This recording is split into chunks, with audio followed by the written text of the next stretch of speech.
everyone, welcome back. Now we are starting a new chapter, that is formation of company. कई books में बेटा क्या है कि अलग चैप्टर में है, अलग चैप्टर के नाम से है फॉर्मेशन ऑफ कंपनी, और कई बुक्स में क्या है ये चैप्टर 2 में ही इंक्लूड कर दिया गया है फॉर्म्स ऑफ बिजनेस ऑर्गेनाइजेशन में। तो कुल मिला के हमने क्या पढ़ना है आज, that is formation of company. हमने लास्ट जो हमने वीडियो में किया तो हमने ये देखा कि कंपनी कैसे बनती है, और हमने ये भी पढ़ा कि कंपनी को बनाने के लिए बहुत सारी लीगल फॉर्मेलिटीज को पूरा करना पड़ता है। Not only that, lot of documents have to be submitted, deposit कराने पड़ते हैं to the registrar of the companies. Means overall बहुत से लीगल फॉर्मेलिटीज पूरी करनी पड़ती हैं और इसके लिए बहुत टाइम लग जाता है कंपनी को बनाने में। फिर हमने कंपनी के बारे में, कंपनी के टाइप्स के बारे में पढ़ा कि कंपनी कितने टाइप्स की होती है, public, private and 1% company. Right, आज हम सीखने वाले हैं कि कंपनी कैसे फॉर्मेट होती है या फॉर्मेशन ऑफ कंपनी कैसे होती है। तो फॉर्मेशन ऑफ कंपनी के लिए हम जो स्टेप्स पूरा करेंगे, दैट इज 4 स्टेप्स हम पूरा करेंगे, उसके बाद क्या बनती है, कंपनी बन जाती है। कौन कौन से स्टेप्स हैं फॉर्मेशन ऑफ कंपनी के लिए? तो फॉर्मेशन ऑफ कंपनी में जो स्टेप पूरे करने पड़ते हैं, first is promotion, second is incorporation,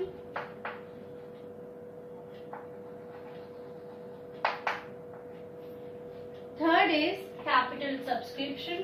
It is first, second, third is capital subscription,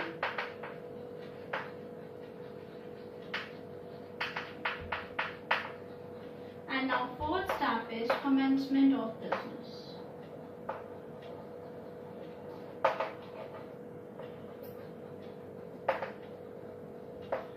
चारों स्टेप्स हम 1 बाय 1 पढ़ेंगे और उसके बाद एक कंपनी फॉर्म हो जाती है। लेकिन एक चीज ध्यान रखेंगे बेटा, हमने जब कंपनीज के टाइप्स पढ़े थे तो हमने 2 टाइप की कंपनीज पढ़ी थी। पब्लिक लिमिटेड कंपनी, एक तो पब्लिक कंपनी होती थी और दूसरी प्राइवेट कंपनी होती थी। तो public company and private company,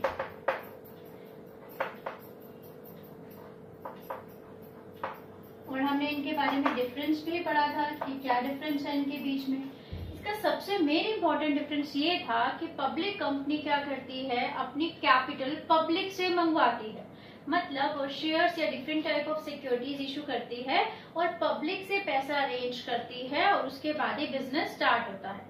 लेकिन प्राइवेट कंपनी में क्या होता था, जो लोग मिलकर कंपनी बना रहे हैं या कंपनी चला रहे हैं वही लोग पैसा इकट्ठा करते थे, और वो सब जो 200 पीपल, ज्यादा नहीं हो सकते, मैक्सिमम 200 पीपल, तो वो लोग क्या करते थे, अपने हिसाब से अपने पैसे लेके आते थे और वही कंपनी की कैपिटल बन जाती थी। मीन्स वो पब्लिक को इनवाइट नहीं करते थे कि आइए आप कैपिटल लगाइए, पैसा लगाइए हमारी कंपनी में।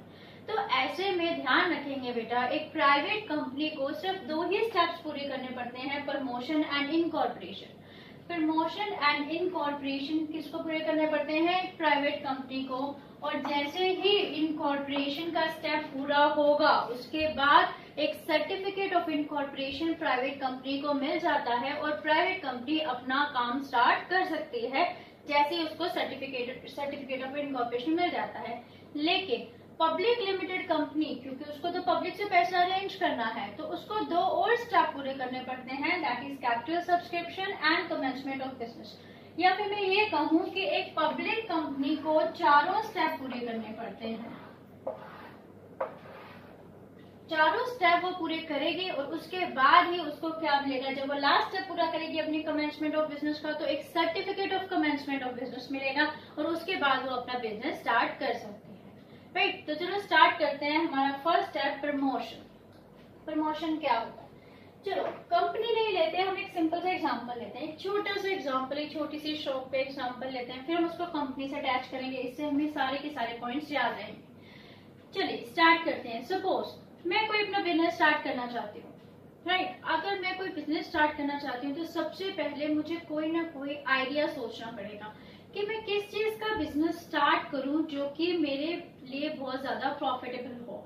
मतलब ऐसा कौन सा आइडिया होगा बिजनेस का जो कि बिजनेस में प्रॉफिटेबिलिटी हो, राइट। अगर सपोज मैंने एक चीज सोची कि क्यों ना ऐसा करते हूँ कि I should open A shop मेरे को एक शॉप ओपन करनी चाहिए, और कहाँ ओपन करनी चाहिए, एक स्कूल के सामने ओपन करनी चाहिए। तो इससे शायद मुझे ज्यादा प्रॉफिट होगा अगर स्टेशनरी की शॉप होगी, that it would be profitable to me, because उस जगह पर कोई भी स्टेशनरी की शॉप नहीं है। तो ये पहला मेरा क्या हुआ स्टेप, मैंने आइडिया सर्च किया, एक ऐसा आइडिया, एक ऐसी अपॉर्चुनिटी जो मेरे लिए प्रॉफिटेबल हो। सेकेंड, फिर मैं क्या करूंगी, अब मैंने आइडिया तो सोच लिया, देयर इज अ स्कूल और यहाँ पर मैंने स्टेशनरी की शॉप खोलनी है, पर क्या ये पॉसिबल है या नहीं। आइडिया सोच लिया, क्या ये प्रैक्टिकली पॉसिबल है या नहीं, क्या ऐसे सच में शॉप खुल सकती है या नहीं खुल सकती। तो मुझे ये देखना पड़ेगा, मेरा second step feasibility study. Feasibility study ये कहती है कि आप क्या करिए, चेक कीजिए क्या आपका जो आपने आइडिया सर्च किया है क्या वो प्रैक्टिकली पॉसिबल है या नहीं। सपोज वो जो स्कूल है वो एक रेजिडेंशियल एरिया में है, और रेजिडेंशियल एरिया में आप कोई कमर्शियल काम नहीं कर सकते, तो वहां पर आप शॉप नहीं खोल सकते। तो इसका मतलब ये आइडिया तो मेरा जीरो हो गया। तो फिजिबिलिटी स्टडी में हम क्या कर रहे हैं, हम देख रहे हैं क्या मेरा जो आइडिया है वो प्रैक्टिकली पॉसिबल है या नहीं है। फिर अगर सपोज वो प्रैक्टिकली पॉसिबल होता, फिर हम क्या करते हैं, चलो शॉप खुल गई, सब कुछ हो गया, अब उसका नाम क्या होगा, शॉप का नाम भी तो देखेंगे ना, ऊपर शॉप का नाम लिखा होगा। तो then I will think about the name of the shop और द बिजनेस, कि मुझे अपने बिजनेस का क्या नाम रखना है। ध्यान रखना पड़ेगा जो मेरे बिजनेस का नाम है किसी और से मिलता जुलता हुआ नहीं होना चाहिए, राइट। ऐसे मुझे कई चीजों का ध्यान रखना पड़ेगा, और मैं अपने शॉप का नाम रख लूंगी, नेम अप्रूव, राइट। यहाँ तक तो बहुत सिंपली चलता है, क्योंकि ये सब कुछ एक हम सिंपल बिजनेस से अटैच कर सकते हैं, बट लेकिन उसके आगे की प्रोसेस तो सिर्फ कंपनीज में ही होती है। तो चलो स्टार्ट करते हैं अपना बिजनेस का first step, promotion of company. Company कैसे बनती है या कंपनी को कैसे प्रमोट करते हैं, that is called first step of the company, promotion, पहला स्टेप। तो प्रमोशन में क्या होता है बेटा, इसमें वो सारे स्टेप्स इंक्लूड होते हैं जो बिजनेस के आइडिया के आने से लेकर उसके बिजनेस के बन जाने तक, कंपनी के बन जाने तक जितने भी सारे स्टेप्स हैं वो सारे स्टेप्स प्रमोशन में इंक्लूड होते हैं। और I can say that promotion it includes all those steps right from the conception of idea. आपने एक आइडिया को सोचा, एक आइडिया को दिमाग में लेके आया, तब से लेकर जब तक कंपनी स्टार्ट नहीं हो जाती, जितने भी स्टेप्स होते हैं वो सारे के सारे प्रमोशन में इंक्लूड होते हैं। और I can say it involves discovery of business idea. सबसे पहले मैं बिजनेस आइडिया को डिस्कवर करती हूँ कि कौन से ऐसा आइडिया होगा जो बिजनेस के लिए बहुत ज्यादा प्रॉफिटेबल रहेगा। फिर उसके बारे में इन्वेस्टिगेशन करना, क्या वो प्रॉफिटेबल, क्या फिजिबल है या नहीं, क्या वो प्रैक्टिकल पॉसिबल है या नहीं। फिर मैं क्या करूंगी, उसकी इन्वेस्टिगेशन करूंगी। देन अगर वो प्रैक्टिकल पॉसिबल होगा तो फिर मैं फाइनेंस इकट्ठा करूंगी, पैसे इकट्ठा करूंगी, स्टॉक इकट्ठा करूंगी, और भी चीजें जो मुझे बिजनेस में चाहिए वो सारी चीजें इकट्ठा करूंगी।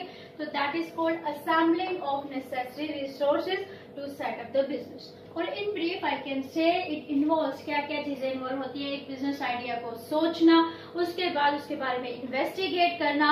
अगर वो इन्वेस्टिगेशन में आपका प्रॉपर उतरता है कि आप इस बिजनेस को कर सकते हैं, तो आप उसके बाद रिसोर्सेज, जो भी चीजें बिजनेस करने के लिए चाहिए, उन सबको इकट्ठा करना।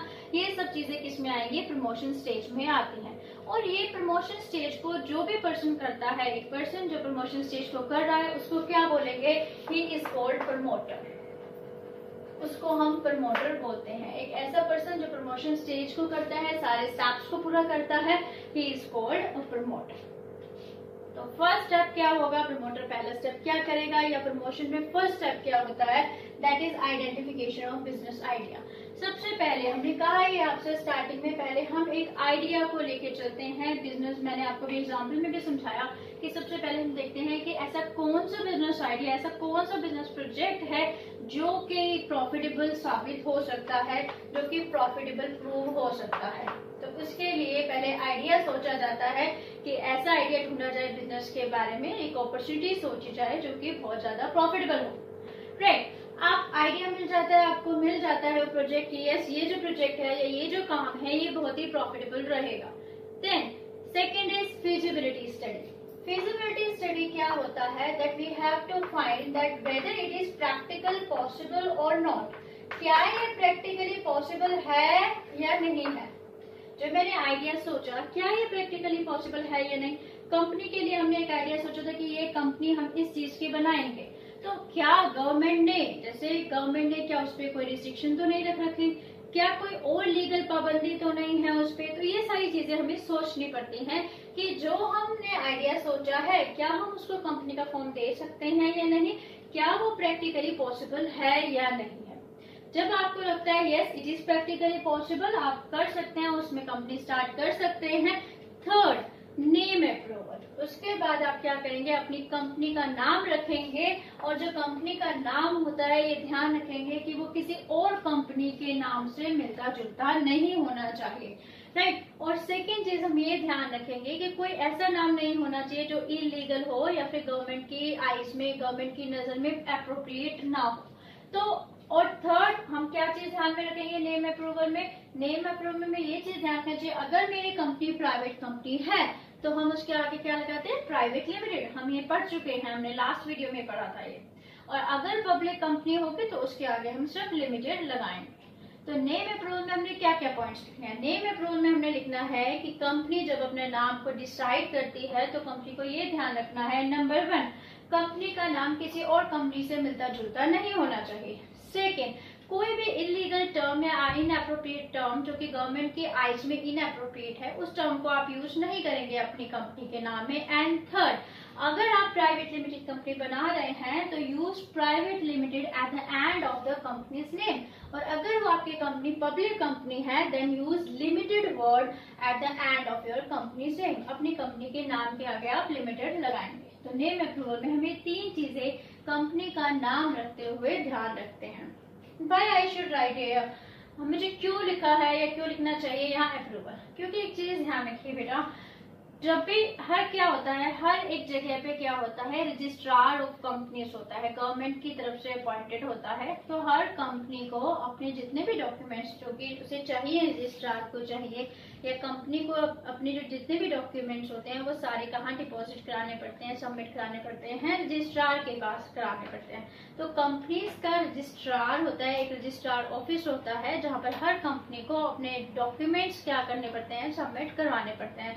तो जब नेम अप्रूवल, नेम से रिलेटेड जब अप्रूवल लेने जाते हैं रजिस्ट्रार से, तो रजिस्ट्रार ये चेक करता है कि क्या ये कंपनी का नाम किसी और कंपनी से जो एग्जिस्टिंग कंपनी से उससे मिलता जुलता तो नहीं है। तो और भी बहुत सारी चीजें चेक करता है, उसको चीजें सही लगती है, नेम सही लगता है, कहीं से भी कोई प्रॉब्लम नहीं है तो उसको अप्रूव कर देता है। That's why we have written here name approval. Next is fixing of signatories to memorandum of association. नया सा नाम है, that is memorandum of association. Very important document of company, that is memorandum of association.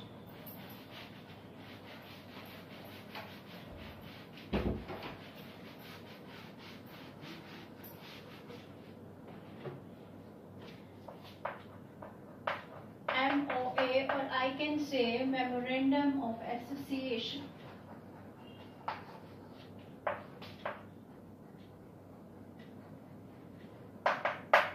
Short form में हम लिखते हैं memorandum of association.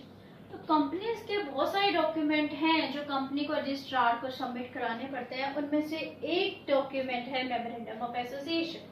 जैसे ही हम कंपनी के फॉर्मेशन की डिटेल्स पढ़ लेंगे, सारे स्टेप्स कंप्लीट कर लेंगे, उसके बाद हम डिफरेंट डॉक्यूमेंट्स के बारे में पढ़ेंगे जो इम्पोर्टेंट डॉक्यूमेंट्स हैं जो कि कंपनी के लिए यूज होते हैं। तो उसमें एक है मेमोरेंडम ऑफ एसोसिएशन, तो इसके बारे में हम डिटेल में पढ़ेंगे। बट अभी सिर्फ इतना जान लीजिए कि ये बहुत ही इंपॉर्टेंट डॉक्यूमेंट होता है मेमोरेंडम ऑफ एसोसिएशन एक कंपनी के लिए, जो कि रजिस्ट्रार के पास आपको सबमिट कराना पड़ता है। और मेमोरेंडम ऑफ एसोसिएशन में कंपनी के सारी चीजें लिखी होती है, नेम, कैपिटल कितना है, रजिस्टर ऑफिस क्या है, ऑब्जेक्टिव क्या है, एंड ऑल दोज थिंग्स, सारी की सारी चीजें जो कि कंपनी के लिए लिखना जरूरी है या इन्फॉर्म करना जरूरी है, वो सारा मेमोरेंडम ऑफ एसोसिएशन में लिखा होता है। तो मेमोरेंडम ऑफ एसोसिएशन बहुत ही इंपॉर्टेंट डॉक्यूमेंट है। तो अब नेक्स्ट स्टेप पे चलते हैं, that is fixing of signatories to a memorandum of association. फिर ऐसे लोगों को ढूंढा जाता है जो कि कंपनी के डायरेक्टर के रूप में काम करने के लिए तैयार हो। जब मैंने आपको कंपनी समझाई थी तो मैंने आपको ये बताया था कि कंपनी के ओनर्स एंड जो कंपनी के मैनेजमेंट, ये दोनों अलग अलग होते हैं। कंपनी के ओनर्स कौन होते हैं? Share holder of the business. आप मेरी लास्ट वीडियो में जाके देख सकते हैं, हमने बहुत अच्छी तरह से इसको समझा था।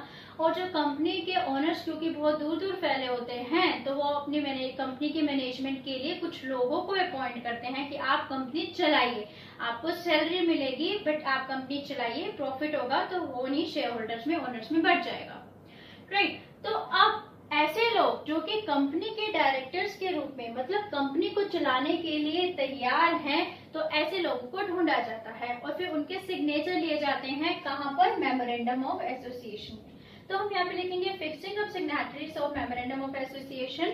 ऐसे लोगों को ढूंढा जाता है जो कि मेमोरेंडम ऑफ एसोसिएशन पे साइन करते हैं और बाद में यही लोग ही कंपनी के डायरेक्टर बन जाते हैं जो कंपनी को चलाते हैं। Next is appointment of professional. फिर डिफरेंट प्रोफेशनल को अपॉइंट किया जाता है। डिफरेंट प्रोफेशनल कैसे? जैसे ब्रोकर्स हो गए, अंडरराइटर्स हो गए, सॉलिसिटर हो गया। ब्रोकर, अंडरराइटर और सॉलिसिटर। सबसे पहले कैसे? सॉलिसिटर कौन है? सॉलिसिटर वो पर्सन होता है जिसको लॉज की पूरी इंफॉर्मेशन है, कानून के बारे में पूरा पता है। तो ऐसे लोगों को अपॉइंट किया जाता है कि जो कि कंपनी को आगे जिसकी जरूरत है। तो सॉलिसिटर जो कि कंपनी के सारे रूल्स को जानता है, रेगुलेशंस को जानता है, उसको अपॉइंट किया जाता है, वो भी एक प्रोफेशनल है। देन ब्रोकर, अंडरराइटर वो क्या करते हैं? वो लोग क्या करेंगे? ब्रोकर, अंडरराइटर वो कंपनी जब अपने शेयर इशू करती है, एट दैट टाइम वो हेल्प करते हैं लोगों को इन्वाइट करने के लिए कि आप आइए और कंपनी के शेयर्स खरीदिए। इसके बारे में भी हम डिटेल में पढ़ेंगे। तो ऐसे बहुत सारे प्रोफेशनल्स हैं जो कि कंपनी को चाहिए होते हैं। तो नेक्स्ट क्या होता है? उन सब लोगों को क्या किया जाता है? अपॉइंट किया जाता है, जिनमें मेन कौन से हैं? दैट आर अंडरराइटर्स हो जाते हैं, ब्रोकर्स हो जाते हैं, सॉलिसिटर्स हो जाते हैं जो कि कानून के बारे में जानते हैं या एक तरह के एडवोकेट की तरह ही है। तो ये सब के सब क्या है? प्रोफेशनल है। तो डिफरेंट प्रोफेशनल को क्या किया जाता है? अपॉइंट किया जाता है। Then preparation of necessary document. इसके बाद all the documents which are necessary for the registration of the company. Next step registration या इनकॉर्पोरेशन ऑफ द कंपनी। तो जो कि रजिस्ट्रेशन ऑफ कंपनी में जो भी डॉक्यूमेंट्स आपको जाकर सबमिट कराने हैं रजिस्ट्रार को, मतलब नेक्स्ट स्टेप में, तो जो भी आपको डॉक्यूमेंट चाहिए जो कि आपको रजिस्ट्रार को सबमिट कराने हैं, वो सारे के सारे डॉक्यूमेंट्स प्रिपेयर किए जाते हैं। जैसे एक डॉक्यूमेंट मैं आपको बता चुकी हूँ, that is memorandum of association. एक और होता है आर्टिकल ऑफ एसोसिएशन, प्रोस्पेक्टस होते हैं, लॉट ऑफ डॉक्यूमेंट्स जो कि जाके जमा कराने हैं रजिस्ट्रार को। तो वो सारे डॉक्यूमेंट्स को प्रिपेयर कर लिया जाता है इस स्टेप में। और जब हम नेक्स्ट पे आएंगे registration of company incorporation, next step पे आएंगे तो वहां पर हम इसको सबमिट करा देंगे रजिस्ट्रार को। तो चलिए आज हमने एक स्टेप पढ़ा या एक जो फर्स्ट स्टेज थी, हमने फर्स्ट स्टेज को पढ़ा। तो फर्स्ट स्टेज प्रमोशन। शॉर्ट में फटाफट पढ़ते हैं प्रमोशन क्या होता है। पहली बात, टोटल 4 स्टेप्स होंगे या 4 स्टेजेस होंगी। Promotion, incorporation, capital subscription, commencement of business. Second चीज हमने क्या किया कि किसी प्राइवेट कंपनी को सिर्फ 2 ही स्टेजेस पूरी करनी है, प्रमोशन एंड इनकॉर्पोरेशन। लेकिन एक पब्लिक कंपनी को 4 स्टेजेस पूरी करनी पड़ती हैं, promotion, incorporation, capital subscription and commencement of business, right. उसके बाद आज हमने फर्स्ट स्टेप पढ़ा, फर्स्ट स्टेज पढ़ी प्रमोशन। प्रमोशन क्या है? प्रमोशन में वो सारी एक्टिविटीज आती हैं स्टार्टिंग, जो कि स्टार्ट होती हैं from the conception of idea. एक आइडिया को सोचने से लेकर कंपनी के बन जाने तक जितनी भी सारी एक्टिविटीज हैं वो सारी प्रमोशन एक्टिविटीज में इंक्लूड होती हैं। और इस काम को जो करता है, इन एक्टिविटीज को जो करता है, उस पर्सन को प्रमोटर कहते हैं। तो इसमें हमने पहले क्या क्या होगा प्रमोशन स्टेज में? सबसे first identification of business opportunity. Business opportunity या बिजनेस आइडिया को ढूंढा जाएगा कि कौन सा बिजनेस किया जाए। दूसरा फिजिबिलिटी स्टडी, ये देखा जाएगा क्या वो बिजनेस आइडिया प्रैक्टिकली पॉसिबल है या नहीं। थर्ड, नेम अप्रूवल, ये कंपनी का नाम रखा जाएगा और उसका अप्रूवल लिया जाएगा, देखा जाएगा कि कंपनी का नाम किसी और कंपनी के नाम से मिलता जुलता ना हो। Number 4, fixing of signatories of the memorandum of association. इसके बाद एक बहुत ही इंपॉर्टेंट डॉक्यूमेंट होता है कंपनी का मेमोरेंडम ऑफ एसोसिएशन। उस पे कौन साइन करने वाला है उन लोगों को ढूंढा जाएगा जो बाद में कंपनी के डायरेक्टर बन जाएंगे। Then appointment of different professional जो कि कंपनी को चाहिए आगे के लिए, अंडर राइटर्स, ब्रोकर्स हो गए, सोलिसिटर्स हो गए, तो इन सबकी अपॉइंटमेंट की जाएगी। And the last step is preparation of the necessary document. वो सारे डॉक्यूमेंट जो कि कंपनी को रजिस्ट्रेशन कराने के लिए जरूरी है, वो सारे के सारे डॉक्यूमेंट प्रिपेयर करवाए जाएंगे, जैसे कि memorandum of association, article of association etcetera. Right, तो आज हमने प्रमोशन स्टेज को कंप्लीट किया और नेक्स्ट स्टेज हम जो लेने वाले हैं that is incorporation, registration and capital subscription. मैं नेक्स्ट वीडियो में आपके दोनों स्टेज कराऊंगी और देन कमेंसमेंट ऑफ बिजनेस भी हो जाएगा आपका। राइट, आज के लिए आपका इतना ही, आप इतना ही रिवाइज कीजिए। आपको अगर नोट्स की जरूरत है तो यू कैन कमेंट, आप कमेंट कर सकते हैं, तो I will provide you the notes of this chapter. And अगर आपको लगा कि आपको जो भी चीजें मैंने समझाई वो आपको समझ में आई, तो प्लीज लाइक और सब्सक्राइब बटन को प्रेस करना मत भूलिएगा। And thanks for watching.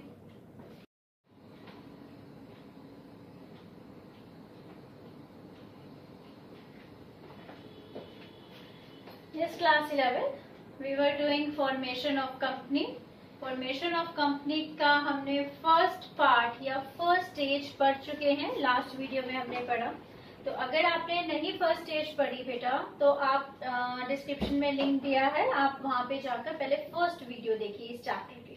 Right, और उसके बाद ही हम ये वाला आप ये स्टेप स्टार्ट कर सकते हैं।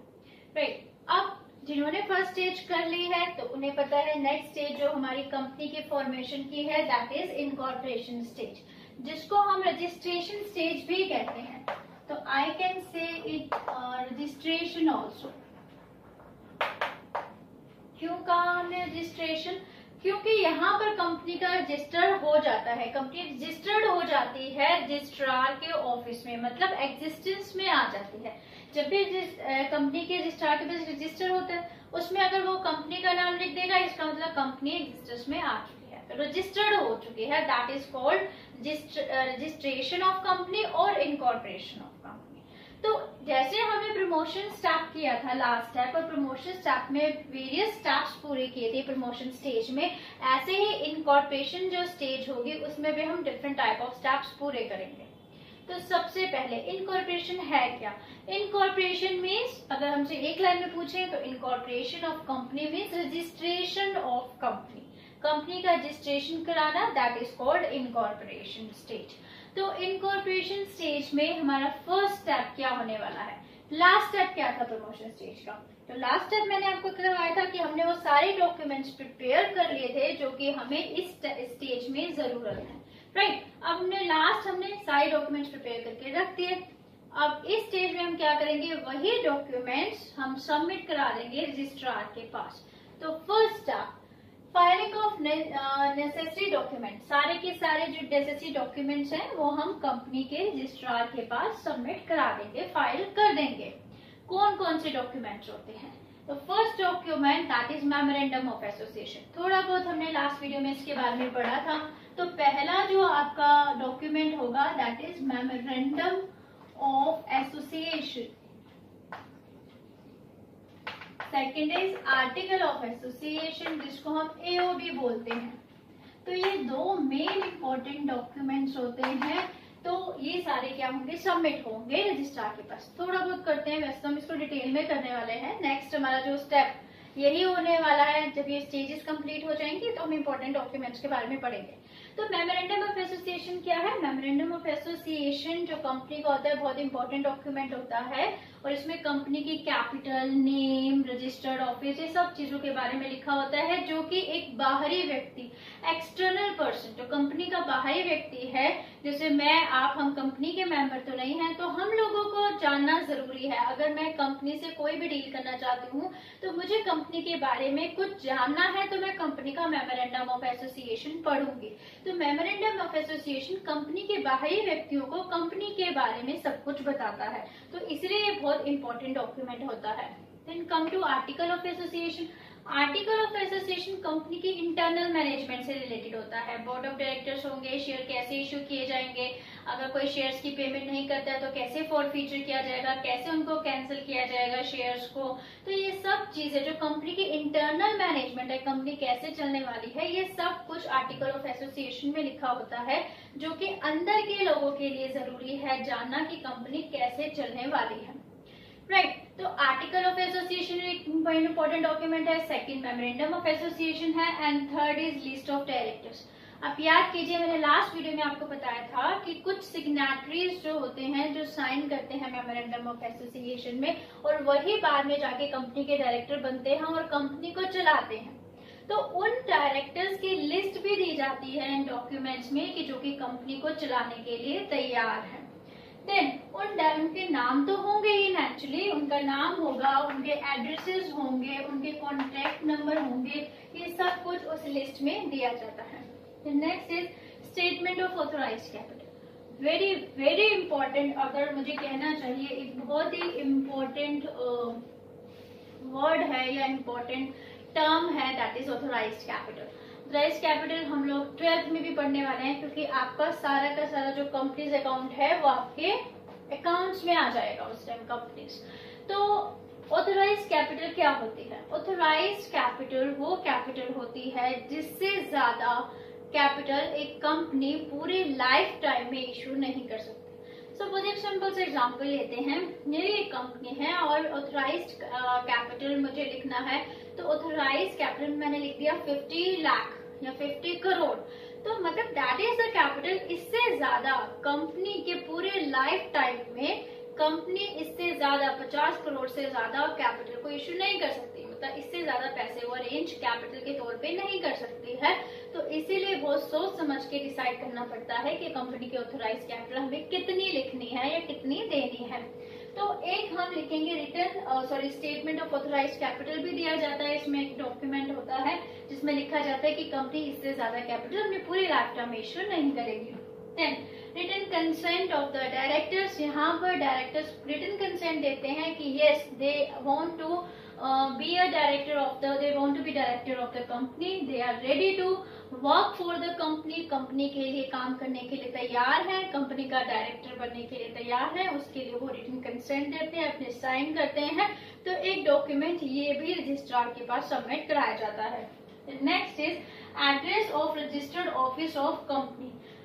कंपनी का कहाँ पर रजिस्टर्ड ऑफिस होगा उसका एड्रेस भी दिया जाता है। रजिस्टर्ड ऑफिस का क्या मतलब हुआ? रजिस्टर्ड ऑफिस का मतलब ये है कि कंपनी, अगर सपोज मैं कंपनी से डील करती हूँ या गवर्नमेंट है, तो कंपनी के तो बहुत सारे ब्रांचेस हैं, राइट, बहुत सारी जगह पे वो काम कर रही है कंपनी।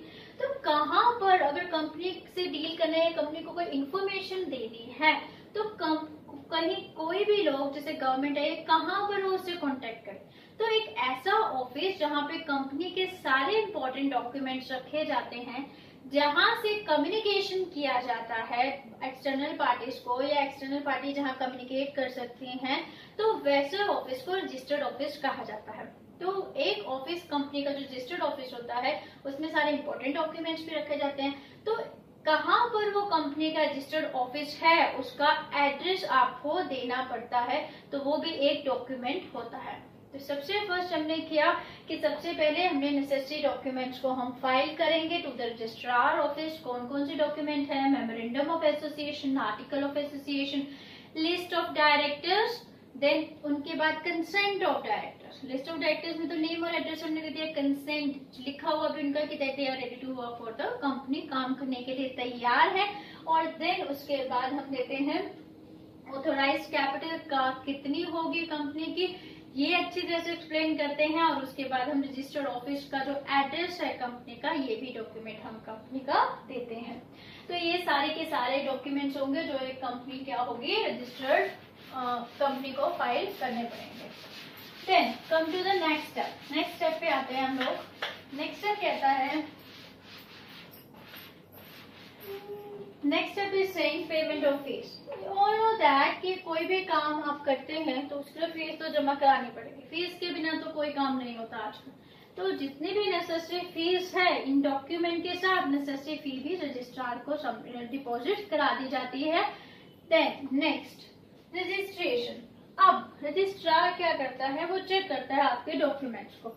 उसको लगता है कि आपके जो डॉक्यूमेंट्स हैं, कंपनी के जो डॉक्यूमेंट्स हैं वो सारे ऑथेंटिक हैं, सभी बिल्कुल प्रॉपर हैं, उससे सेटिस्फाइड है रजिस्ट्रार कि आपने सारी जो information the that is very correct and authentic. और अगर वो सेटिस्फाइड होता है, आपने फी भी सबमिट कर दी है, तो उसके बाद कंपनी का नाम वो अपने रजिस्टर पर लिख लेता है। इट मीन्स कि कंपनी का रजिस्ट्रेशन हो गया। तो then next step is registration of the company. Company का रजिस्ट्रेशन हो जाता है, कंपनी रजिस्टर्ड हो जाती है, एग्जिस्टेंस में आ जाती है। Then next is certificate of incorporation. और जैसे ही कंपनी का नाम रजिस्टर्ड हो गया, उसी वक्त ही कंपनी का registrar certificate of incorporation issue कर देता है कि यस अब कंपनी रजिस्टर्ड हो चुकी है, now you can start your work. और आपको मैंने एक चीज बताई थी, only private company can start it's business. सिर्फ प्राइवेट कंपनी को ही 2 स्टेजेस पूरी करनी पड़ती हैं, और जैसे ही प्राइवेट कंपनी को सर्टिफिकेट ऑफ इनकॉर्पोरेशन मिलता है, वो अपनी कंपनी को अपना बिजनेस स्टार्ट कर सकती है।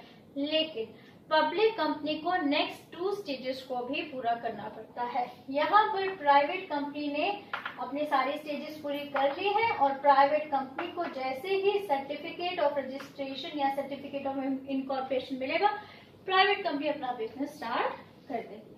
तो यहाँ पर हमारा सेकंड स्टेज भी कंप्लीट हो गया। Next come to third stage. Third stage किस कंपनी के लिए होता है? पब्लिक कंपनी के लिए। पब्लिक कंपनी वो कंपनी होती है जो कि लोगों से या पब्लिक से पैसे अरेंज करती है, तो इसीलिए उसको थर्ड स्टेज कंप्लीट करना पड़ता है। थर्ड स्टेज में वो क्या करने वाली है? लोगों से पैसा लोगों से पैसा सब्सक्राइब करने वाली है, उनसे मंगवाने वाली है पैसा। ठीक है, तो अब नेक्स्ट स्टेप हम पूरा करेंगे, that is capital subscription. Capital subscription पैसों का अरेंजमेंट करना है, और वो सब पब्लिक कंपनी करती है। तो सबसे पहले क्या होगा? कैपिटल सब्सक्रिप्शन करने के लिए या पब्लिक से पैसे मांगने के लिए, या फिर मैं ये कह सकती हूँ कि शेयर इशू करने के लिए, अपनी सिक्योरिटीज इशू करने के लिए सबसे पहले कंपनी को क्या करना पड़ता है? सेबी का अप्रूवल लेना पड़ता है। सेबी मीन्स क्या है? सेबी है क्या? तो SEBI is securities exchange board of India. Securities exchange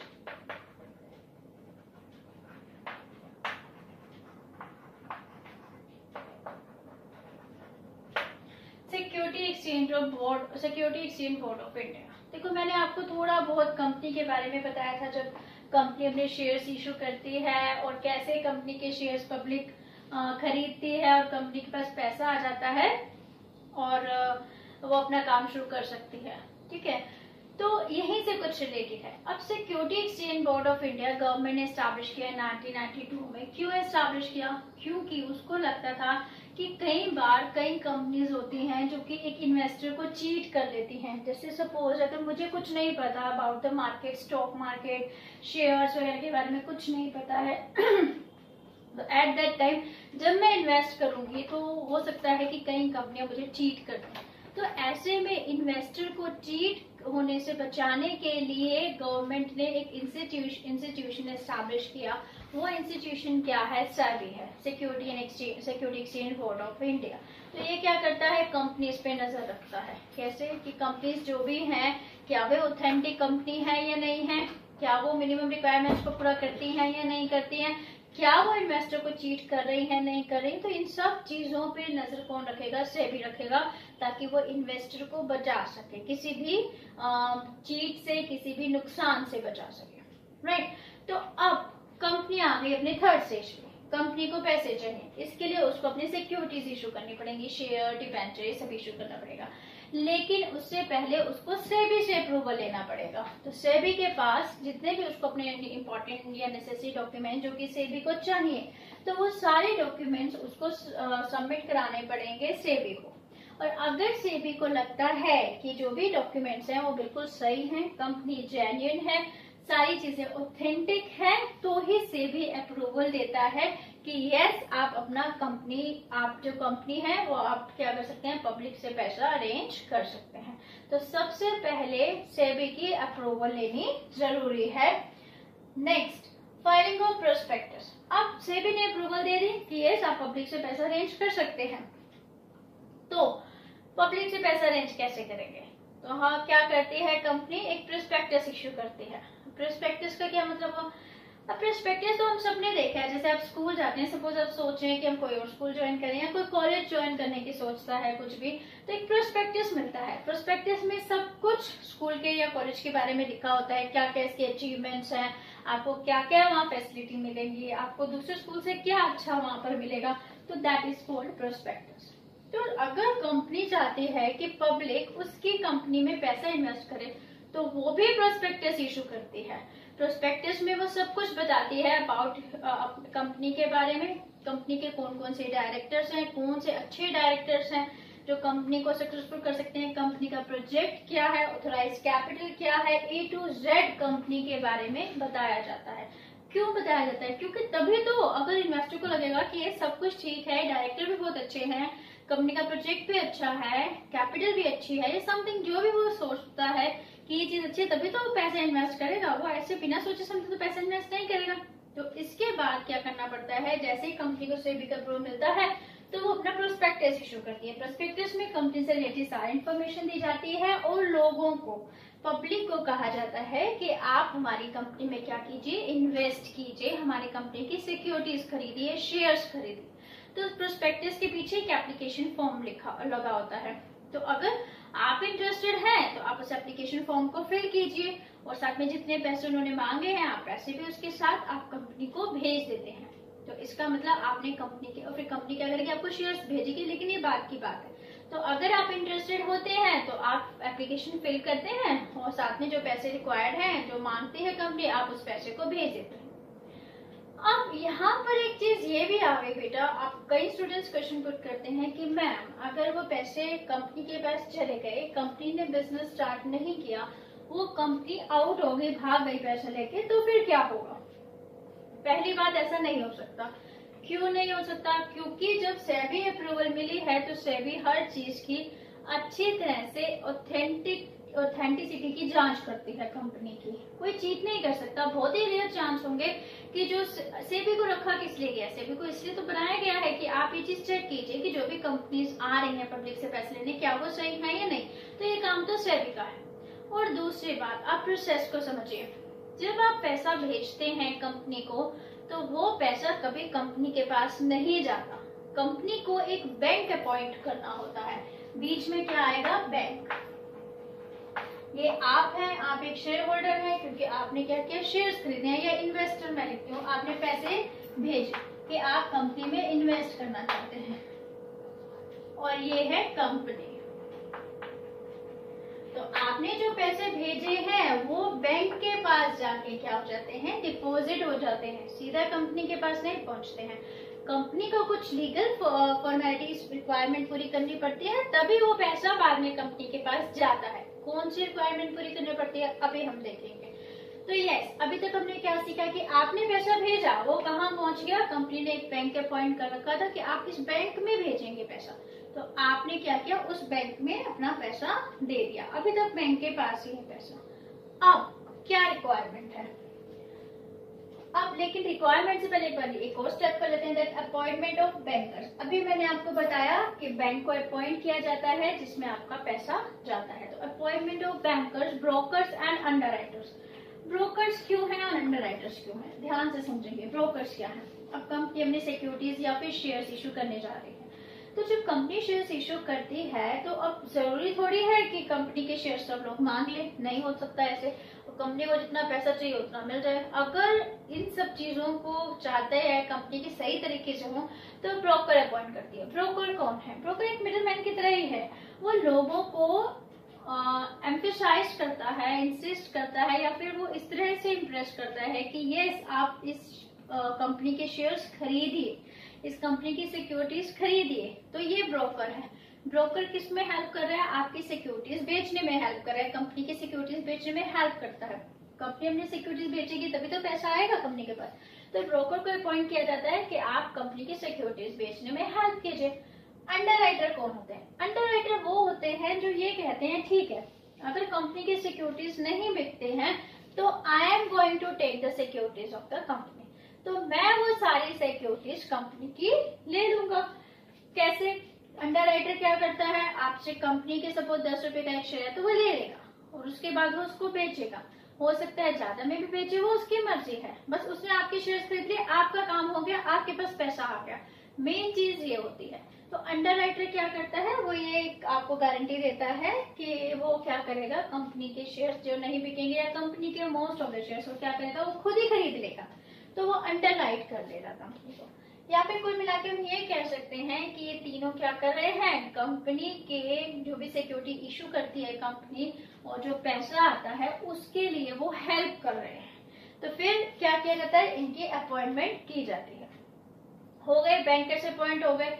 अब देन एक बहुत important condition, that is minimum subscription. Minimum subscription क्या होती है?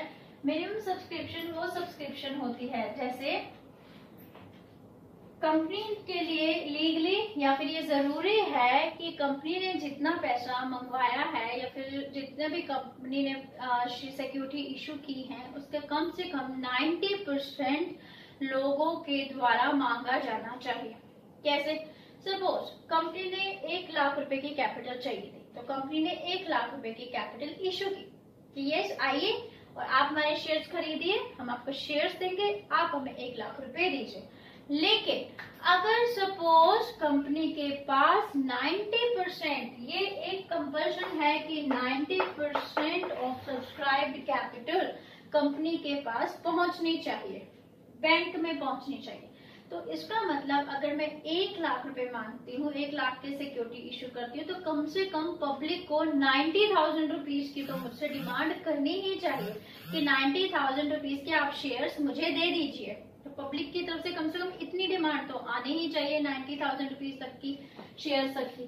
तो अगर 90% मतलब 90% तक की डिमांड नहीं आती, मतलब 90,000 तक 90,000 तक या 90,000 रुपए तक लोग मुझसे शेयर्स नहीं खरीदते हैं, तो एट दैट टाइम कंपनी का जितना भी पैसा है वो सारा का सारा बैंक से वापसी चला जाएगा लोगों के पास। क्यों? क्योंकि 90% तो मिलना ही चाहिए। अगर आप 1 लाख के शेयर इशू करते हैं तो कम से कम 90,000 रुपए के तो डिमांड आना ही चाहिए। अगर नहीं आता तो ऐसे में कंपनी की सारी प्रोसेस खत्म, क्योंकि लोग इंटरेस्टेड ही नहीं है आपके प्रोजेक्ट में, तभी तो उन्होंने दिखाया नहीं और ना ही उन्होंने पैसे भेजे आपके लिए। तो ऐसे में बैंक के पास जितना भी पैसा है बैंक क्या करेगा, सारा इन्वेस्टर को वापसी कर देगा विद इन 30 डेज के अंदर पैसा वापसी करना पड़ता है। तो इन्वेस्टर को अपना पैसा वापसी मिल जाएगा, कंपनी को फिर से प्रोसेस शुरू करनी पड़ेगी। फिर से वही बात, इतना बड़ा प्रोसेस पूरा करने से तो अच्छा है कि कंपनी क्या करे, हेल्प ले ले अंडर राइटर और ब्रोकर्स की, क्योंकि ये दोनों हेल्प करेंगे, पब्लिक को क्या करेंगे, एम्फेसाइज करेंगे या उनको अट्रैक्ट करेंगे कि आप इस कंपनी में पैसा लगाइए, शेयर्स खरीदिए, राइट। और ये अंडर राइटर क्या करेगा, नहीं तो अपने आप सारे आपकी सिक्योरिटीज खरीद लेगा, सिक्योरिटी वाला सारा काम आपका कर देगा आपका काम। तो मिनिमम सब्सक्रिप्शन वो सब्सक्रिप्शन है जो कि कंपनी को हर हालात में मिलने चाहिए। ये कितना है, 90% है। अगर 90% नहीं मिलता तो कंपनी का जो बैंक होता है वो इन्वेस्टर को सारा का सारा पैसा वापसी कर देता है और प्रोसेस दोबारा से स्टार्ट हो जाती है। Come to application to stock exchange. इसके बाद स्टॉक एक्सचेंज को अगर मान लो मिनिमम सब्सक्रिप्शन मिल जाती है तो स्टॉक एक्सचेंज में अप्लाई किया जाता है कि यस हमें इतना सब्सक्रिप्शन मिल चुका है, तो ये सारे डॉक्यूमेंट्स हैं और जो भी डॉक्यूमेंट्स उसको चाहिए होते हैं वो सारे वहां पे सबमिट कर दिए जाते हैं। और नेक्स्ट अलॉटमेंट ऑफ शेयर्स, पैसा आपके पास आ चुका है। देखिए पहले क्या होता था कि पब्लिक क्या करती थी, पैसा भेजती थी और एक डॉक्यूमेंट होता था शेयर्स, तो वो डॉक्यूमेंट पब्लिक को भेज दिया जाता था that you have allotted the share. Suppose मैंने 100 शेयर खरीदे तो मेरे पास वो डॉक्यूमेंट पहुंच जाएगा कि ये 100 शेयर का आपके पास प्रूफ है कि आपने 100 शेयर खरीदे हैं, आपने कंपनी के ओनर बन गए हैं, आपके पास 100 शेयर्स हैं, राइट। आपने पैसा भेजा, हमने आपको शेयर भेजे डॉक्यूमेंट। लेकिन आजकल वो जो पेपर वाला काम है वो खत्म हो गया। आजकल डीमेट अकाउंट बनते हैं, डीमेट अकाउंट में क्या होता है, डेबिट और क्रेडिट हो जाते हैं, आपके शेयर खरीदते हैं बेचते हैं, तो वो एक लंबी प्रोसेस है, 12th में आएगी आपके, और हम 12th में इसको अच्छे से पढ़ेंगे। अभी सिर्फ इतना ही समझिए कि अलॉटमेंट ऑफ शेयर्स हो जाते हैं, आपका पैसा आ चुका है, पब्लिक का पैसा कंपनी के पास आ चुका है, स्टॉक एक्सचेंज में अप्लाई कर दिए, सारे डॉक्यूमेंट जमा करा दिए हैं, तो अब पब्लिक को शेयर्स अलॉट कर दिए जाएंगे कि यस आपको इतने अलॉट किए गए हैं, आपको इतने शेयर्स दिए गए हैं, आप इतने शेयर्स तक कंपनी के क्या बन गए हैं, मालिक बन गए हैं, तो वो शेयर्स लोगों को दे दिए जाते हैं। तो यहाँ पर क्या होता है, ये वाला जो प्रोसेस है वो खत्म, मतलब अब इस टाइम कैपिटल मिल चुकी है कंपनी को, राइट। अब एक स्टेप रह गया, एक स्टेज रह गया, that is commencement of business. आज का वीडियो आई थिंक बहुत ही ज्यादा बड़ा हो गया और थोड़ा सा लेंथी भी हो गया, तो जरूरी है कि क्यों ना कमेंसमेंट ऑफ बिजनेस हम कल के वीडियो में नेक्स्ट वीडियो में स्टार्ट करते हैं। तो वहीं पर मैं कमेंसमेंट ऑफ बिजनेस का लास्ट स्टेप भी कराऊंगी, थोड़ा सा डिटेल में हम शॉर्ट में हम सारे स्टेप एक बार फिर से रिव्यू करेंगे। उसके बाद में आपको important documents of the company भी स्टार्ट करवा दूंगी। तो अभी फिलहाल जो हमने पढ़ा उसको फटाफट रिवीजन करते हैं। कल लास्ट वीडियो में हमने प्रमोशन की स्टेज पढ़ी थी, सेकंड स्टेज इनकॉर्पोरेशन थी। इनकॉर्पोरेशन में हमने क्या किया, जितने भी इंपॉर्टेंट डॉक्यूमेंट्स थे वो सारे के सारे फाइल कर दिए। कौन कौन से इंपॉर्टेंट डॉक्यूमेंट्स थे, memorandum of association, article of association, list of director, उनके name, addresses, authorised capital, registered office कहाँ है, ये चीज, और then consent of the director. ये इंपॉर्टेंट डॉक्यूमेंट थे, सारे रजिस्ट्रार के पास जमा करा दिए जाते हैं। डॉक्यूमेंट के साथ साथ फी भी पेमेंट कर दी जाती है। देन रजिस्ट्रार चेक करता है सारे डॉक्यूमेंट बिल्कुल प्रॉपर ऑथेंटिक है, फी सबमिट कर दिए गए है, तो वो क्या करता है, एक सर्टिफिकेट इशू करता है, that is called certificate of registration या certificate of incorporation. After getting certificate of incorporation, a private company can start its business, but a public company has to complete next 2 stages. Private company start कर देगी जैसे उसको certificate of incorporation मिलता है, लेकिन public company को 2 stages अभी और भी पूरी करनी है, that is capital subscription and commencement of business. Capital subscription में सबसे पहले, क्योंकि पब्लिक से पैसा लेना है तो सेबी से अप्रूवल लिया जाता है। सेबी क्या है, SEBI security exchange board of India है, गवर्नमेंट ने बनाई है ताकि इन्वेस्टर के इंटरेस्ट की क्या कर सके, वो रक्षा कर सके, या इंटरेस्ट को वो ध्यान में रख सके, इन्वेस्टर को कोई चीट ना कर पाए। तो इसीलिए पब्लिक के पास पैसा लेने जाने से पहले हर एक कंपनी को पहले सेबी से अप्रूवल लेना पड़ता है, अपने सारे डॉक्यूमेंट जमा कराने पड़ते हैं। लगता है सेबी को कि सब चीजें बिल्कुल ऑथेंटिक है, कंपनी जेन्युइन है, तो सेबी अप्रूवल दे देता है। जैसे ही सेबी अप्रूवल देता है तो फिर क्या होता है, अब उसको अप्रूवल मिल गया, अब वो पब्लिक के पास से पैसा अरेंज कर सकते हैं। पब्लिक फ्री में थोड़ी आपको पैसा दे देगी, पहले वो सब कुछ जानेगी आपके बारे में, आपकी कंपनी क्या है, आपका प्रोजेक्ट क्या है, आपके यहाँ कौन कौन से डायरेक्टर्स काम कर रहे हैं। तो इसके लिए जरूरी है कि आप एक प्रोस्पेक्टस इशू कीजिए। कंपनी प्रोस्पेक्टस इशू करती है, पब्लिक के पास प्रोस्पेक्टस पहुंचता है, पब्लिक अच्छी तरह से प्रोस्पेक्टस को पढ़ती है, उसको लगता है कि यस ये कंपनी तो फायदे में जाएगी, या फिर इसके शेयर्स के, इसकी सिक्योरिटीज की वैल्यू भी बढ़ेगी, तो क्यों ना इसमें इन्वेस्ट किया जाए। प्रोस्पेक्टस के पीछे एप्लीकेशन लगी होती है, एप्लीकेशन में लिखा होता है कि आपको एप्लीकेशन के साथ इतने पैसे भी जमा कराने हैं। तो जो लोग इंटरेस्टेड होते हैं वो एप्लीकेशन के साथ पैसे भी भेज देते हैं, यहाँ तक। अब लेकिन अब लोगों को इनवाइट करने के लिए जरूरी है कि हम लोग क्या करें, अंडरराइटर या ब्रोकर जैसे लोगों को अपॉइंट करें और बैंक को अपॉइंट करें, क्योंकि उन जब वो पैसा भेजेंगे तो वो पैसा बैंक के पास आएगा, कंपनी के पास नहीं आता है। तो बैंकर को अपॉइंट किया जाता है, अंडरराइटर और ब्रोकर को अपॉइंट किया जाता है, ताकि पूरी की पूरी शेयर क्या हो जाए, पूरी की पूरी सिक्योरिटीज बिक जाए और आपके पास पैसा आ जाए, राइट। तो ये लोग अपॉइंट किए जाते हैं। लेकिन नेक्स्ट मिनिमम सब्सक्रिप्शन, अब ये लोग पूरी कोशिश करते हैं कि सारे के सारे शेयर बिक जाएं, सारी की सारी सिक्योरिटीज बिक जाएं, ये लोग ये कोशिश करते हैं। लेकिन ये जरूरी है कि कम से कम 90% ऑफ द कैपिटल जो आपने इशू किए हैं, सिक्योरिटी इशू के, कम से कम 90% तक का तो पैसा मिलना ही चाहिए। अगर वो 90% तक का पैसा या लोग आपको नहीं भेजते हैं तो इसका मतलब लोग इंटरेस्टेड ही नहीं है आपके प्रोजेक्ट में, तो आपको क्या हो जाएगा, प्रोसेस खत्म।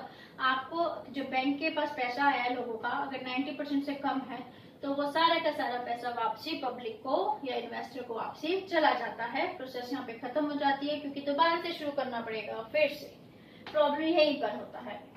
लेकिन जिसको मिनिमम सब्सक्रिप्शन मिल जाती है वो अगले स्टेप पे पहुंचता है। मिनिमम सब्सक्रिप्शन मिल चुकी है तो स्टॉक एक्सचेंज पर अप्लाई करता है कि यस, हम अपने शेयर्स को आपके स्टॉक एक्सचेंज में लिस्ट करवाना चाहते हैं। डिफरेंट टाइप ऑफ डॉक्यूमेंट्स जमा कराए जाते हैं और स्टॉक एक्सचेंज अगर लगता है इसको ऑथेंटिक डॉक्यूमेंट्स है तो ठीक है, वो परमिशन दे देता है। जैसे ही परमिशन मिलती है, पैसा तो लोगों का आ चुका है, अब उनको शेयर्स भी तो लॉट करने हैं कि यस, आपने इतना पैसा दिया है मुझे, तो आप इतने शेयर्स के मालिक हैं। तो फिर क्या किया जाता है, शेयर्स अलॉट कर दिए जाते हैं या सिक्योरिटीज अलॉट कर दी जाती हैं। लोगों के पास एक प्रूफ हो जाता है कि इन्होंने इतना शेयर्स खरीदा है और इतना पैसा उस कंपनी में लगाया है। तो अब कंपनी के पास कैपिटल आ चुकी है, पैसा आ चुका है।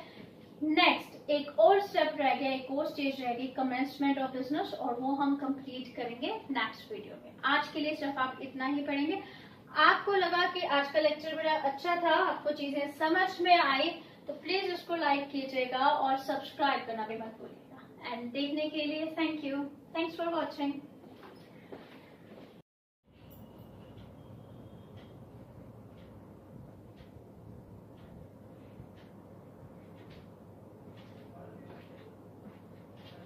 यस, क्लास 11 हम लोग फॉर्मेशन ऑफ कंपनी पढ़ रहे थे, और फॉर्मेशन ऑफ कंपनी में मैंने आपको बताया था कि 4 स्टेजेस होती हैं, और जिसमें से हम लोग 3 स्टेजेस कंप्लीट कर चुके हैं। Now we are doing 4th stage, and 4th stage is commencement of business. तो पहले 3 स्टेजेस जिसको नहीं पता या जिन्होंने नहीं पढ़ी बेटा, वो आप जाके लास्ट वीडियो चेक कर सकते हैं। तो लास्ट वीडियो में प्रॉपरली आपको बताया गया है कि कौन कौन से स्टेजेस एक कंपनी को कंप्लीट करनी पड़ती है। नाउ द स्टार्ट, आज हम क्या करने वाले हैं, commencement of business 4th stage, जो कि जरूरी है एक पब्लिक कंपनी को पूरा करना। पब्लिक कंपनी को जैसे ही 4th स्टेज कंपनी अपना पूरा कर लेती है तो उसके बाद वो अपने बिजनेस को स्टार्ट कर सकती है। तो 4th स्टेज क्या है, commencement of business. Commencement of business में कमेंसमेंट ऑफ बिजनेस में क्या होता है, वेरियस डॉक्यूमेंट्स क्या कराने पड़ते हैं, सबमिट कराने पड़ते हैं रजिस्ट्रार को।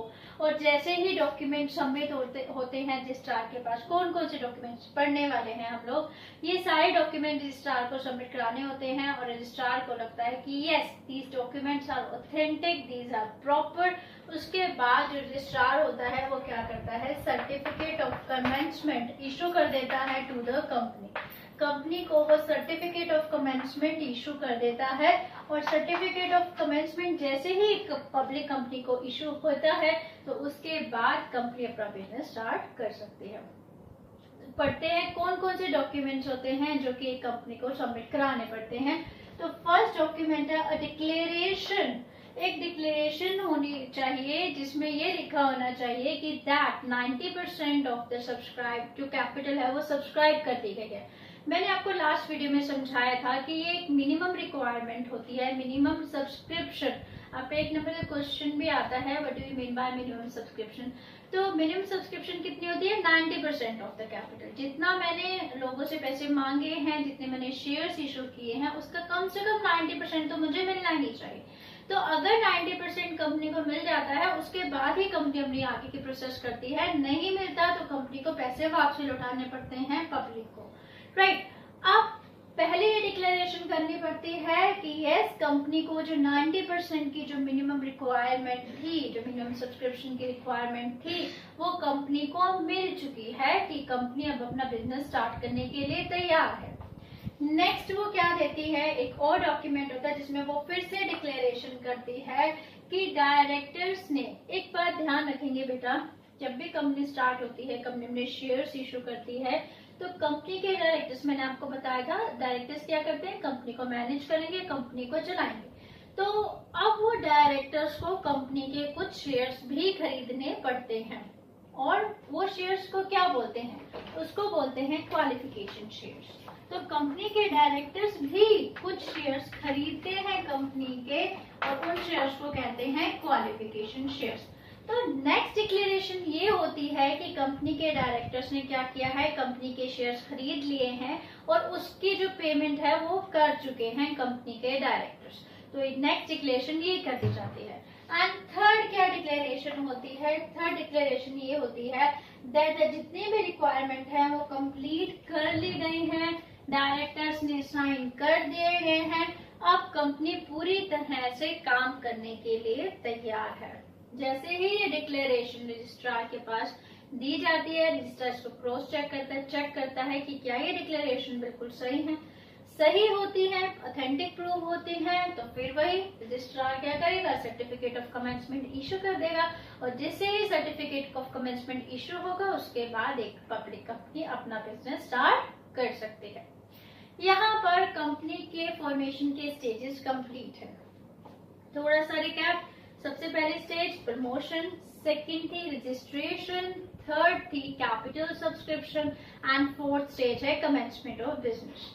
प्रमोशन में वो सारी एक्टिविटीज की जाती हैं जो कंपनी को बनाने के लिए, आइडिया सर्च किया जाता है, नेम अप्रूवल लिया जाता है, ये सारी चीजें की जाती है। रजिस्ट्रेशन में जितने भी इंपॉर्टेंट डॉक्यूमेंट और फी होती है वो सबमिट कराई जाती है। इनकॉर्पोरेशन के बाद प्राइवेट कंपनी अपना बिजनेस स्टार्ट कर सकती है, लेकिन पब्लिक कंपनी को 2 और स्टेजेस पूरी करनी है। कैपिटल सब्सक्रिप्शन में सिक्योरिटी से रिलेटेड सारी की सारी प्रोसेस होती है, सेबी से अप्रूवल लिया जाता है, प्रोस्पेक्टस इशू किए जाते हैं, स्टॉक एक्सचेंज से अप्रूवल लिया जाता है, नेसेसरी डॉक्यूमेंट जमा कराए जाते हैं और लास्ट में शेयर से लॉट कर दिए जाते हैं, सिक्योरिटी से लॉट कर दिए जाते हैं। और उसके बाद next stage commencement of business, जिसमें डिफरेंट टाइप ऑफ डिक्लेरेशन की जाती हैं। डायरेक्टर से डिक्लेरेशन ली जाती है कि आपने क्वालिफिकेशन शेयर खरीद लिए हैं और आपने उसका पैसे दे दिए हैं। एक डिक्लेरेशन ये की जाती है कि सारी फॉर्मेलिटीज पूरी कर दी गई हैं, डायरेक्टर उस पर साइन कर देते हैं, वो काम करने के लिए तैयार है। और एक डिक्लेरेशन ये की जाती है कि जो मिनिमम सब्सक्रिप्शन चाहिए थी, जो 90% ऑफ द अमाउंट था, वो मिल चुका है कंपनी को और कंपनी के पास पैसे अरेंज हो गए हैं। उसके बाद चारों स्टेप पूरे हैं, 4 स्टेजेस पूरी हैं, रजिस्ट्रार सेटिस्फाइड है, इशू करेगा सर्टिफिकेट ऑफ कमेंसमेंट, कंपनी अपना बिजनेस स्टार्ट कर सकती है। यहाँ पर हमारी फॉर्मेशन ऑफ कंपनी की स्टेजेस कंप्लीट है। अब आज की वीडियो बहुत थोड़ी सी होगी क्योंकि कल लास्ट जो वीडियो थी वो बहुत ज्यादा बड़ी हो गई थी, तो अब आज की वीडियो हम थोड़ा सा ही रखेंगे। नेक्स्ट वीडियो में हम क्या करने वाले हैं, नेक्स्ट वीडियो में हम इंपॉर्टेंट डॉक्यूमेंट्स पढ़ने वाले हैं। तो 3 मेन इंपॉर्टेंट डॉक्यूमेंट्स पढ़ेंगे, memorandum of association, article of association and prospectus. और अगर आपको लगता है कि इन स्टेजेस में आपको कुछ समझ नहीं आया, आपका कोई क्वेरी है, तो आप बेटा मुझे कमेंट करके पूछ सकते हैं। और आपको लगता है कि चीजें आपको बहुत अच्छी तरह से समझ में आ रही है, तो बेटा एक लाइक का बटन जरूर दबाइएगा और साथ में शेयर कीजिएगा, इसको सब्सक्राइब करना मत भूलिएगा। And thanks for watching.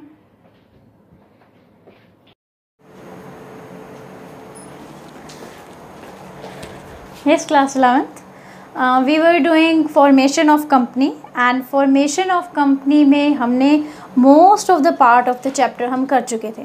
अब जो हमारा लास्ट रह गया है, हम इम्पॉर्टेंट डॉक्यूमेंट्स पढ़ रहे थे और इम्पॉर्टेंट डॉक्यूमेंट्स जो कि एक फॉर्मेशन ऑफ कंपनी में चाहिए वो कौन कौन से हैं आज हम यहाँ पर पढ़ेंगे। ठीक है, चलिए इम्पॉर्टेंट डॉक्यूमेंट्स कौन कौन से हैं। फर्स्ट ऑफ ऑल हम इस चीज़ के बारे में जान लेते हैं कि कौन कौन से इम्पॉर्टेंट डॉक्यूमेंट्स हैं जो कि एक फॉर्मेशन ऑफ कंपनी के लिए चाहिए। तो first is memorandum of association. Last video में हमने बहुत बार इसको मतलब बार बार हमने इसका नाम बोला है, मेमोरेंडम ऑफ एसोसिएशन डॉक्यूमेंट। जब हमने रजिस्ट्रेशन की एक प्रोसेस थी तो भी हमने बोला था कि मेमोरेंडम ऑफ एसोसिएशन रजिस्ट्रार के पास सबमिट कराना पड़ता है। तो आज हम उस मेमोरेंडम ऑफ एसोसिएशन के बारे में पढ़ेंगे कि एक्चुअली में मेमोरेंडम ऑफ एसोसिएशन है क्या। तो 3 इंपॉर्टेंट डॉक्यूमेंट्स के बारे में हम पढ़ने वाले हैं जो आपके सिलेबस में हैं। First is memorandum of association, second is article of association,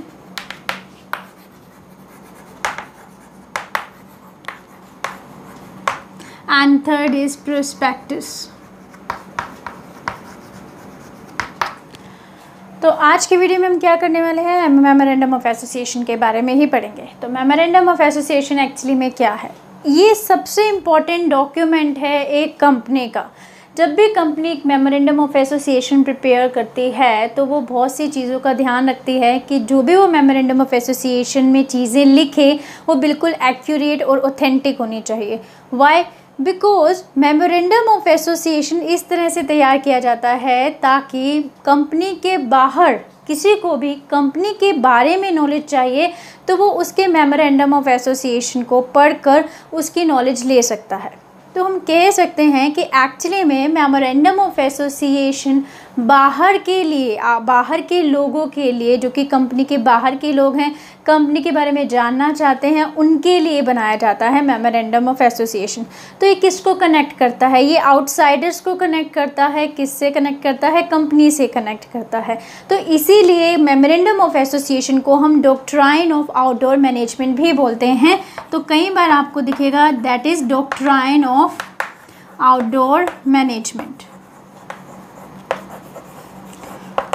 because ये बाहर के लोगों को कनेक्ट करता है कंपनी से। तो मेमोरेंडम ऑफ एसोसिएशन, इसमें क्या होता है मेमोरेंडम ऑफ एसोसिएशन में? इसमें सबसे इम्पॉर्टेंट चीज़, कंपनी क्यों इस्टेब्लिश की गई है, क्या ऑब्जेक्टिव था कंपनी को इस्टेब्लिश करने का, ये मेमोरेंडम ऑफ एसोसिएशन में लिखा होता है। क्या लिमिटेशन है एक कंपनी की, कितने तक वो बिज़नेस कर सकती है, या उसका क्या स्कोप है, ये सारी चीज़ें कहाँ लिखी होती हैं? मेमोरेंडम ऑफ एसोसिएशन में लिखी होती हैं। तो हम कह सकते हैं one of the most important document, जिसके बिना, जिसको तैयार किए बिना कंपनी कभी भी फॉर्मेट हो ही नहीं सकती। तो मेमोरेंडम ऑफ एसोसिएशन क्या है? It is a principal document of the company, सबसे मेन डॉक्यूमेंट है कंपनी का। It provide information to the outsiders, बाहर के लोगों को इन्फॉर्मेशन प्रोवाइड कराता है, जैसे क्रेडिटर्स हो गए, सप्लायर्स हो गए, इन सब को प्रोवाइड कराता है। और इसमें क्या लिखा होता है? इसमें लिखा होता है कि कंपनी की क्या पावर्स हैं, कंपनी क्यों एस्टैब्लिश की गई है, उसके क्या ऑब्जेक्टिव्स हैं। तो ये सारी की सारी चीज़ें किस में लिखी होती हैं? मेमोरेंडम ऑफ एसोसिएशन में लिखी होती हैं। तो हम फर्स्ट ऑफ ऑल हमने मीनिंग डिस्कस कर लिया मेमोरेंडम ऑफ एसोसिएशन का। नाउ अब इसके कौन कौन से कंटेंट्स होते हैं, या फिर इसमें क्या क्या लिखा होता है, तो हम नेक्स्ट जो हमारा टॉपिक होगा that is contents of memorandum of association. तो मेमोरेंडम ऑफ एसोसिएशन में, या फिर हम कंटेंट्स की जगह कई बुक्स में क्या है, क्लोजेज, क्या कौन कौन से क्लोजेज होते हैं। तो सबसे फर्स्ट क्लोज जो होता है मेमोरेंडम ऑफ एसोसिएशन में that is name clause. Name clause, as we all know that कि कंपनी का क्या नाम होना चाहिए, क्या नाम है या क्या नाम रखा गया है, तो ये सब कुछ किस में होता है? कंपनी के नेम क्लोज में। बट कंपनी का नाम रखते हुए हमने ये चीज़ पहले भी पढ़ी थी कि कंपनी का नाम रखते हुए ये ध्यान रखना चाहिए, उस वक्त ये ध्यान रखना चाहिए कि कंपनी का नाम किसी और कंपनी के साथ मिलता जुलता ना हो। लाइक आप कंपनी का नाम रख रहे हैं, लेकिन पहले से ही कोई कंपनी एग्जिस्ट करती है सेम नाम की, तो आप वो नाम कंपनी का नहीं रख सकते हैं, राइट। सेकेंड थिंग, आप ये ध्यान रखेंगे अगर कंपनी आपकी प्राइवेट लिमिटेड है तो आप अपनी कंपनी के नाम के आगे क्या लगाएंगे? Private limited. और अगर कंपनी पब्लिक है तो आप कंपनी के नाम के आगे क्या लगवाने वाले हैं? लिमिटेड ओनली, सिर्फ लिमिटेड ही लगाएंगे। तो ये कई चीज़ें हैं जो कि नेम को, कंपनी के नेम को रखते हुए ध्यान रखनी चाहिए। एंड थर्ड ये भी है इसका एक कि अगर आप आपको जो कंपनी का नाम रखना है वो किसी भी तरह से लीगली इनवैलिड नहीं होना चाहिए। कोई ऐसा नाम ना रखें जो कि लीगली आपको परमिसिबल नहीं है, कि आपको परमिशन नहीं है कि आप ऐसा नाम रख सकते हैं। तो ये चीज़ आप देखते हैं और उसी के हिसाब से कंपनी का क्या रखते हैं? नाम रखते हैं। तो ये सब कुछ था नेम क्लोज में। नेम क्लोज में कंपनी का नाम मेंशन होता है। देन सेकेंड, कंपनी के situation clause. Next is situation clause. तो what is situation clause? Situation clause में ये ध्यान रखा जाता है, नाम से पता चल रहा है कि कंपनी की कहाँ पर सिचुएटेड है। अगर हम देखें तो कंपनी कहाँ पर सिचुएटेड है तो इट्स वेरी डिफ़िकल्ट, क्योंकि कंपनी की तो बहुत सारी ब्रांचेस हो सकती हैं। तो सिचुएशन क्लोज में सिर्फ कंपनी के रजिस्टर्ड ऑफिस का एड्रेस दिया जाता है। रजिस्टर्ड ऑफिस, तो रजिस्टर्ड ऑफिस होता क्या है? रजिस्टर्ड ऑफिस का एड्रेस। रजिस्टर्ड ऑफिस वो ऑफिस होता है जहां कंपनी के इम्पॉर्टेंट डॉक्यूमेंट्स रखे जाते हैं, that is called registered office. तो रजिस्टर्ड ऑफिस का पूरा एड्रेस कहाँ पे देना चाहिए? सिचुएशन क्लोज में हम देते हैं। और सेकंड ये चीज़ ध्यान रखनी चाहिए, जब भी रजिस्टर ऑफिस है क्या एक्चुअली? रजिस्टर ऑफिस जहाँ पर कम्युनिकेशन की जा सके, लाइक गवर्नमेंट को कुछ इंपॉर्टेंट डॉक्यूमेंट्स सेंड करने हैं या फिर कुछ इंपॉर्टेंट डॉक्यूमेंट्स चाहिए, तो वो सब कहाँ पे कॉन्टैक्ट करते हैं? कंपनी के रजिस्टर्ड ऑफिस में कॉन्टैक्ट करते हैं। तो ऐसे में कंपनी के रजिस्टर्ड ऑफिस का जो एड्रेस है वो मेंशन किया जाता है सिचुएशन क्लॉज में। Then come to third, that is object clause.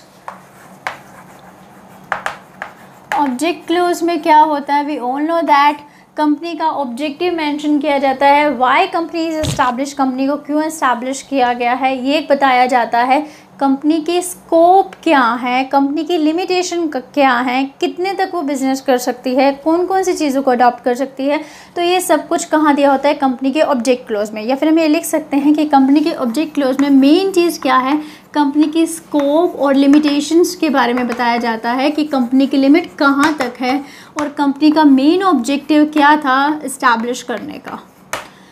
Then come to 4 object clause. Next is capital clause. Capital clause में क्या होता है, कैपिटल क्लोज में कंपनी के कैपिटल के बारे में बताया जाता है और कैपिटल क्लोज में सबसे मेन है ऑथोराइज्ड कैपिटल। ऑथोराइज्ड कैपिटल के बारे में मेंशन किया होता है।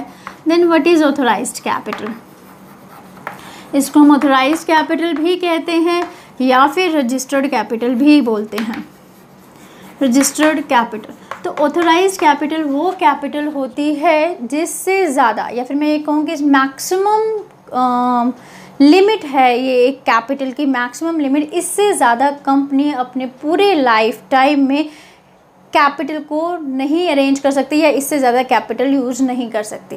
अगर हम वैसे शेयर्स के बारे में करें तो हम समझ चुके हैं कंपनी के बारे में बहुत सारी चीज़ें, तो मैं ये भी कह सकती हूँ कि इससे ज़्यादा कैपिटल इशू नहीं कर सकती या लोगों से नहीं मंगवा सकती। तो ऑथोराइज्ड कैपिटल वो मैक्सिमम कैपिटल है जो कि कंपनी अपनी पूरी लाइफ टाइम में यूज़ करती है।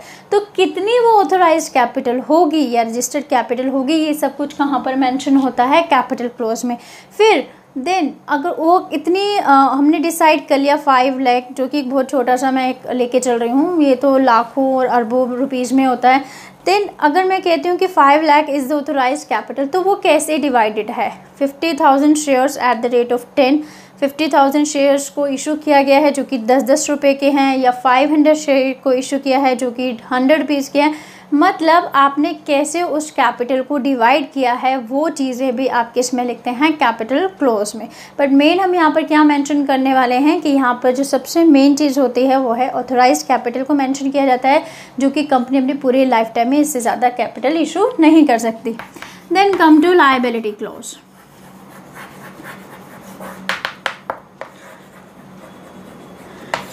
लायबिलिटी क्लोज क्या होता है, लायबिलिटी क्लोज मेंबर्स से रिलेटेड होता है। लायबिलिटी क्लोज हम कितना कर चुके हैं, फॉर्म्स ऑफ बिजनेस ऑर्गेनाइजेशन जब हमने पूरा चैप्टर किया तो हम लोग पढ़ चुके हैं, लिमिटेड लायबिलिटी और अनलिमिटेड लायबिलिटी, एवरीथिंग हमें क्लियर है। तो अब यहाँ पर जो लायबिलिटी क्लोज में हम ये मेंशन करते हैं कि कंपनी के मेंबर्स की लायबिलिटी कहाँ तक लिमिटेड है या फिर अनलिमिटेड है। तो हमेशा ध्यान रखिए बेटा, ये चीज़ मैंने आपको पहले भी बताई थी जब हम कंपनी पढ़ रहे थे, तो उसमें मैंने आपको बताया था कि कंपनी के मेंबर्स की लायबिलिटी लिमिटेड होती है to the unpaid amount, limited होती है to the unpaid amount, up to the unpaid amount.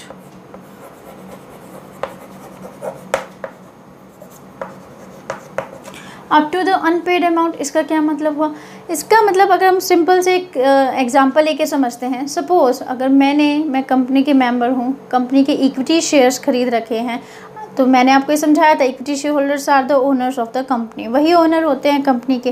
और अगर मैंने 100 शेयर्स खरीदे हैं जो कि 10 रुपीज़ के हैं, तो 1000 शेयर्स मेरे पास, 1000 रुपीज़ के शेयर मेरे पास हैं। तो मेरे अगर कंपनी ने मुझसे अभी सिर्फ 500 रुपीज़ मंगवाए हैं, अभी 500 रुपीज़ उसने मुझसे नहीं मंगवाए हैं, एट दैट टाइम मेरी लायबिलिटी सिर्फ वो 500 रुपीज़ हैं जो मैंने अभी तक पे नहीं किए हैं। अगर कंपनी फाइनेंशियली लॉस में भी आ जाती है या फिर इंश्योरेंसी की कंडीशन में भी आ जाती है, तो भी वो मुझसे उस 500 रुपये के अलावा और कुछ पैसे नहीं मंगवा सकती। मतलब जो कंपनी के मेंबर्स की जो लायबिलिटी है वो वहाँ तक लिमिटेड है जितना कि उसने अमाउंट पे नहीं किया है। मुझे पे करना था 1000, मैंने पे किया कंपनी को 500, तो मैं सिर्फ 500 रुपीज़ तक के लिए लायबल हूँ, इसके अलावा कंपनी मुझसे एक भी पैनी नहीं मांग सकती। तो लायबिलिटी क्लोज में दिया होता है कि कंपनी की लायबिलिटी कैसे है, लिमिटेड है। कंपनी की लायबिलिटी नेचुरली लिमिटेड होती है, कंपनी के मेंबर्स की लायबिलिटी। एक लायबिलिटी ये भी होती है लिमिटेड बाय गारंटी। तो उसमें क्या होता है, जितना मेंबर्स ने गारंटी दी है उतनी ही कंपनी के लिए वो क्या होते हैं, लायबल होते हैं। सपोज़ मैंने ज़्यादा की गारंटी दे दी, ठीक है, at the time of financial loss और लिक्विडेशन मैं आपको इतना भी पेमेंट कर दूंगी, तो वो तो मेरी गारंटी है, जब ऐसा कोई प्रॉब्लम होगा तो मैं अपनी गारंटेड अमाउंट भी दूंगी। बट ऐसा practically most of the time possible नहीं होता। तो हम लोग सिर्फ यही पे इस चीज़ पे स्ट्रेस देते हैं कि कंपनी के मेंबर्स की लायबिलिटी लिमिटेड है up to the extent of the unpaid amount of the share capital, या up to the amount of the unpaid amount, जितना उन्होंने पे नहीं किया है सिर्फ उतने तक ही वो लायबल हैं पैसा देने के लिए कंपनी को। Then last is association clause. Association clause क्या होता है, जैसे हम लोग क्या करते हैं, कोई भी डॉक्यूमेंट के लास्ट में होते हैं ना, हम आई हेयर बाय एग्री टू, आपने कई बार फॉर्म भरे होंगे, फिल किए होंगे, तो उसमें हम लिखते हैं। तो ऐसे एसोसिएशन क्लोज होता है। एसोसिएशन क्लोज में कंपनी के डायरेक्टर्स ये डिक्लेयर करते हैं that we are ready to become the directors of the company, we are ready to work for the company. हम कंपनी के डायरेक्टर्स के रूप में काम करने के लिए तैयार हैं। वो ये चीज़ उस पर लिखते हैं एसोसिएशन क्लोज में और सिग्नेचर कर देते हैं। तो ये सब चीज़ें जो ये सब क्लोजेज होती हैं वो मेमोरेंडम ऑफ एसोसिएशन में हैं। जल्दी से रिकैप कर लेते हैं। Memorandum of association very important document of the company. इसको हम डॉक्ट्राइन ऑफ आउटडोर मैनेजमेंट भी कहते हैं, क्योंकि ये बाहर के लोगों से कनेक्ट करता है, बाहर के लोगों को इन्फॉर्मेशन देता है अबाउट द कंपनी। यहाँ पर मेमोरेंडम ऑफ एसोसिएशन में ज़रूरी है कि सारी की सारी इन्फॉर्मेशन ऑथेंटिक हो, ये ध्यान रखा जाए। और मेमोरेंडम ऑफ एसोसिएशन को बनाए बिना आप फॉर्मेट नहीं कर सकते, कंपनी की फॉर्मेशन हो ही नहीं सकती है। मेमोरेंडम ऑफ एसोसिएशन बनाना बहुत ही ज़रूरी है। देन उसके बाद हमने क्लोजेस को पढ़ा, कौन कौन से थे। नेम क्लोजेस, नेम के बारे में मेंशन होता है। सिचुएशन क्लोजेस, कंपनी के रजिस्टर्ड ऑफिस के बारे में उसका एड्रेस बताया जाता है सिचुएशन क्लोज में। देन हमने पढ़ा third is object clause. Object clause में कंपनी के ऑब्जेक्टिव मेंशन किए जाते हैं कि why company is establish. Not only that, उसकी स्कोप और लिमिटेशंस के बारे में भी बताया जाता है। Then capital clause, capital clause में कंपनी की ऑथोराइज्ड कैपिटल के बारे में मेंशन किया जाता है कि कितनी वो मैक्सिमम कैपिटल है जिससे ज़्यादा कंपनी अपने लाइफ टाइम में इशू नहीं कर सकती है। Then that is called authorised और registered capital. Then come to liability clause. Liability clause में मेंशन किया जाता है, वैसे तो लाइबिलिटी 2 टाइप की होती है, लिमिटेड बाय गारंटी और limited by share amount, but हम यहाँ पर सिर्फ यही चीज़ पे एम्फेसाइज करेंगे कि कंपनी के मेंबर्स की लायबिलिटी उनके अनपेड अमाउंट तक ही लिमिटेड होती है, उससे ज़्यादा कंपनी उनसे पैसे नहीं मांग सकती है। Then last is association clause. Association clause में जो भी डायरेक्टर्स है कंपनी के, वो साइन करते हैं, वो बताते हैं कि दैट वी आर एसोसिएटेड, हम लोग एसोसिएटेड हैं विद द कंपनी, कंपनी के डायरेक्टर के रूप में काम करने के लिए तैयार हैं, सिग्नेचर कर देते हैं, तो that is called association close. तो यहाँ पर हमारा memorandum of association document complete होता है। नेक्स्ट वीडियो में हम लोग लेंगे article of association, second most important document of the company, and third is prospectus. उसके बाद डिफरेंस लेंगे और उसके बाद ये चैप्टर फिनिश हो जाएगा और देन नेक्स्ट चैप्टर की ओर चलेंगे। तो अभी आप फ़िलहाल इतना ही रिवाइज कीजिए, और अगर आपको समझ आया तो प्लीज़ उसको लाइक कीजिए और सब्सक्राइब भी कीजिए, और अब मिलते हैं नेक्स्ट वीडियो में। Thank you very much.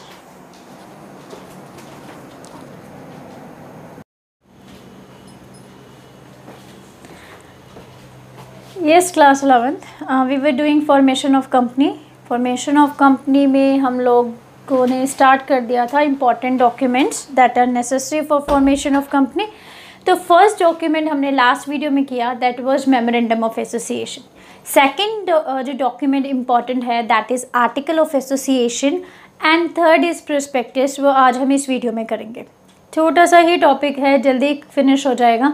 उसके बाद हम मेमोरेंडम ऑफ एसोसिएशन और आर्टिकल ऑफ एसोसिएशन में डिफरेंस करेंगे, and after that chapter is accomplished, ख़त्म हो जाएगा ये चैप्टर, राइट। चलिए स्टार्ट करते हैं फटाफट विदाउट वेस्टिंग टाइम।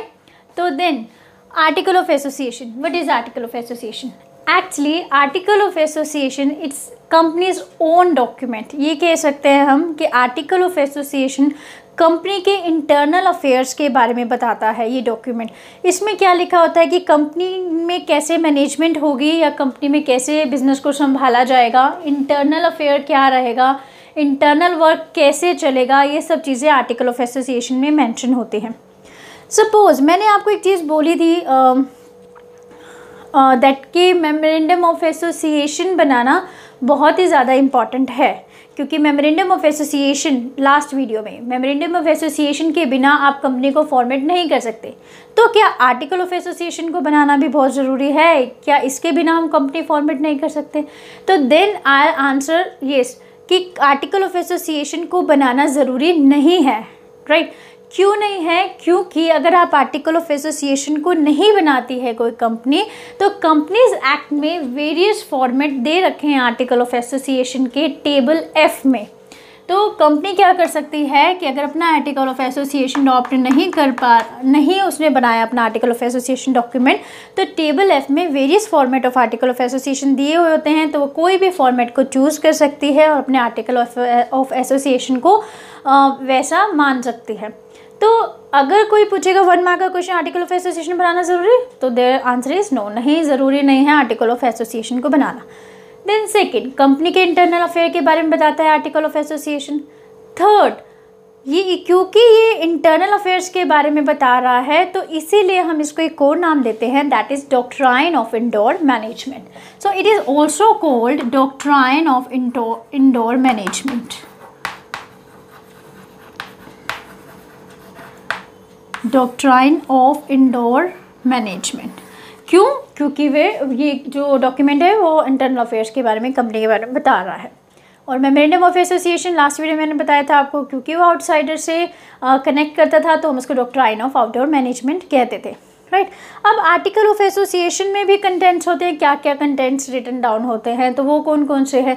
तो लोड ऑफ कंटेंट्स है आर्टिकल ऑफ एसोसिएशन में। अभी मैंने आपको कहा कोई भी फॉर्मेट फॉलो कर सकते हैं आर्टिकल ऑफ एसोसिएशन में से, तो कुछ कंटेंट्स हम पढ़ लेते हैं। कौन कौन से कंटेंट्स होते हैं? Like amount of the share capital and different classes of the shares. क्या शेयर कैपिटल, कितने शेयर इशू किए हैं, अमाउंट क्या है, और कौन कौन से क्लासेस में इशू किए हैं, लाइक इक्विटी में, प्रेफरेंस में, देन इक्विटी और प्रेफरेंस में, देन उसके बाद कौन कौन से उसके भी टाइप्स इशू किए हैं। तो ये सारी चीज़ें आर्टिकल ऑफ एसोसिएशन में मेंशन होती हैं।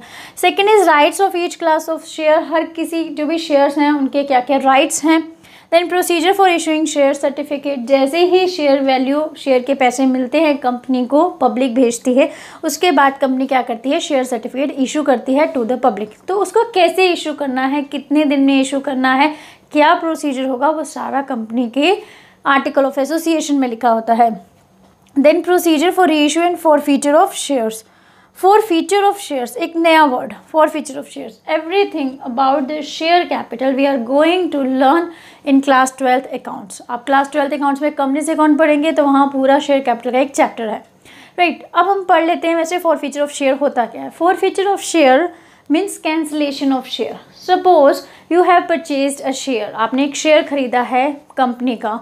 कंपनी क्या करती है, शेयर का पूरा पैसा इकट्ठा नहीं मंगवाती है। सपोज वो शेयर 10 रुपये का था, तो कंपनी आपसे 2 रुपीज़ मंगवा लेगी, देन 2 अगेन जब उसको ज़रूरत होगी, देन 2 अगेन, ऐसे ऐसे करके वो आपसे पैसे मंगवाती है। सपोज कंपनी ने आपसे पैसे मंगवाए लेकिन आपने कंपनी को पैसे नहीं भेजे, देन कंपनी क्या करती है, आपको दोबारा से नोटिस भेजती है कि आप पैसे भेज दीजिए जो नेक्स्ट इंस्टॉलमेंट का है, बट फिर भी आप नहीं भेजते हैं। तो at that time company has right to forfeit your share, कि आपके शेयर को क्या कर दिया जाए, कैंसिल कर दिया जाए। नेक्स्ट क्वेश्चन जो स्टूडेंट्स हमेशा पुट करते हैं, तो मैम वो पैसा जितना हमने दिया है क्या हमें वापसी मिल जाएगा? नो, वो पैसा आपको नहीं मिलेगा, वो कंपनी अपने पास रख लेगी और आपके शेयर को भी कैंसिल कर देगी अगर आप कोई भी शेयर का अमाउंट पेमेंट नहीं करते हैं, राइट? तो अब उस फॉरफीचर के क्या कंडीशंस होंगे, शेयर को अगर फॉरफिट किया जाता है क्या कंडीशंस होंगे, क्या सिचुएशन रहेंगी जब फॉरफिट किया जाएगा शेयर्स को, या फिर जब शेयर फॉरफिट कर दिए जाएंगे तो उसको दोबारा भी इशू किया जाता है टू द अनदर पर्सन, तो फिर ऐसे टाइम में री इशू कैसे किया जाएगा, उसकी कंडीशंस क्या होंगी, सिचुएशन क्या होंगी, ये सारी की सारी चीज़ें आर्टिकल ऑफ एसोसिएशन में लिखे होते हैं।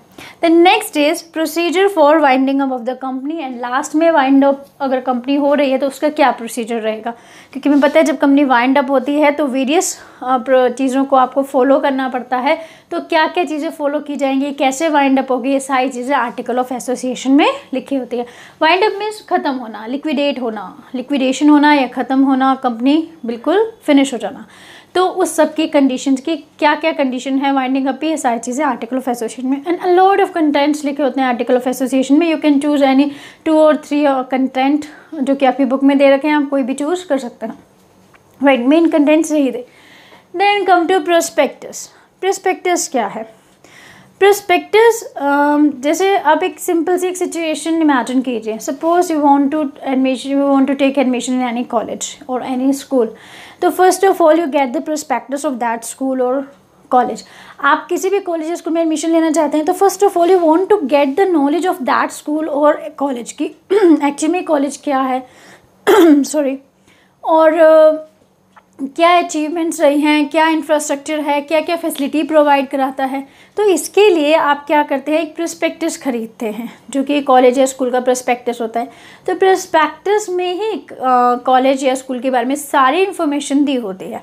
आपको लगता है कि ये अच्छा कॉलेज है, अच्छी फैसिलिटीज़ दे रहा है, या फिर अच्छा इंफ्रास्ट्रक्चर है, या फिर जो भी आप चीज़ चाहते हैं वो उसमें है, तो आप क्या करते हैं, उसमें एडमिशन ले लेते हैं।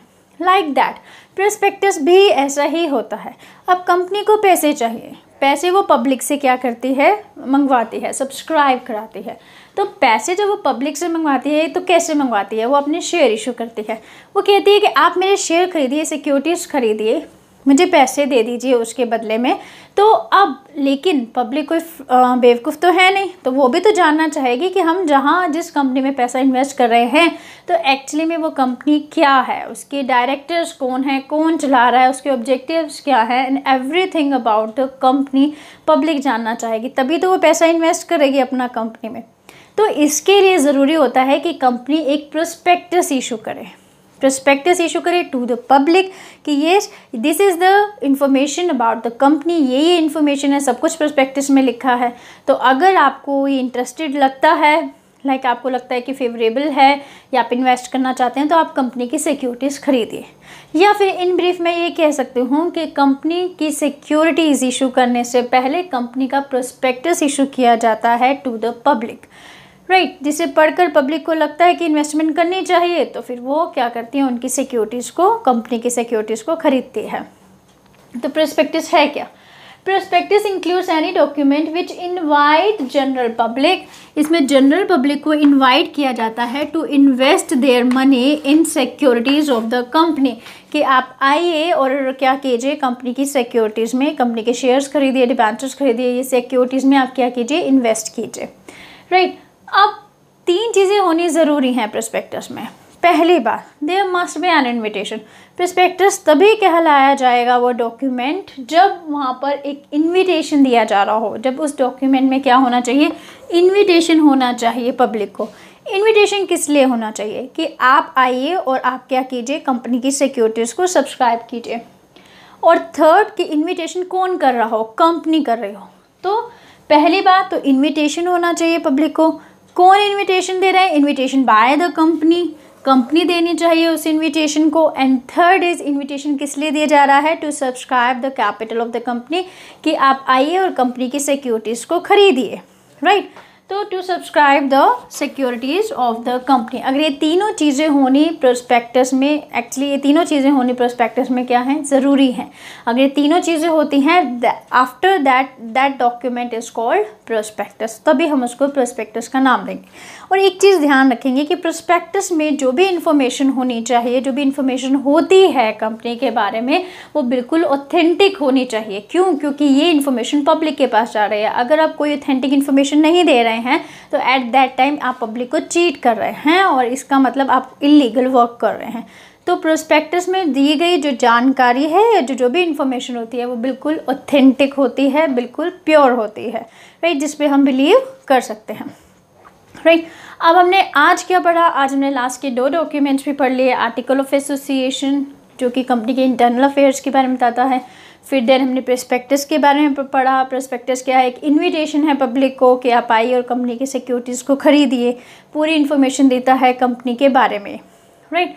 तो अब नेक्स्ट जो हम करेंगे last topic, that is difference between memorandum of association and article of association. But before that, अगर आपको लगता है कि आपको ये चीज़ें नोट करनी चाहिए तो आप पॉज करके ये नोट कीजिए और उसके बाद हम स्टार्ट करते हैं difference between memorandum of association and article of association.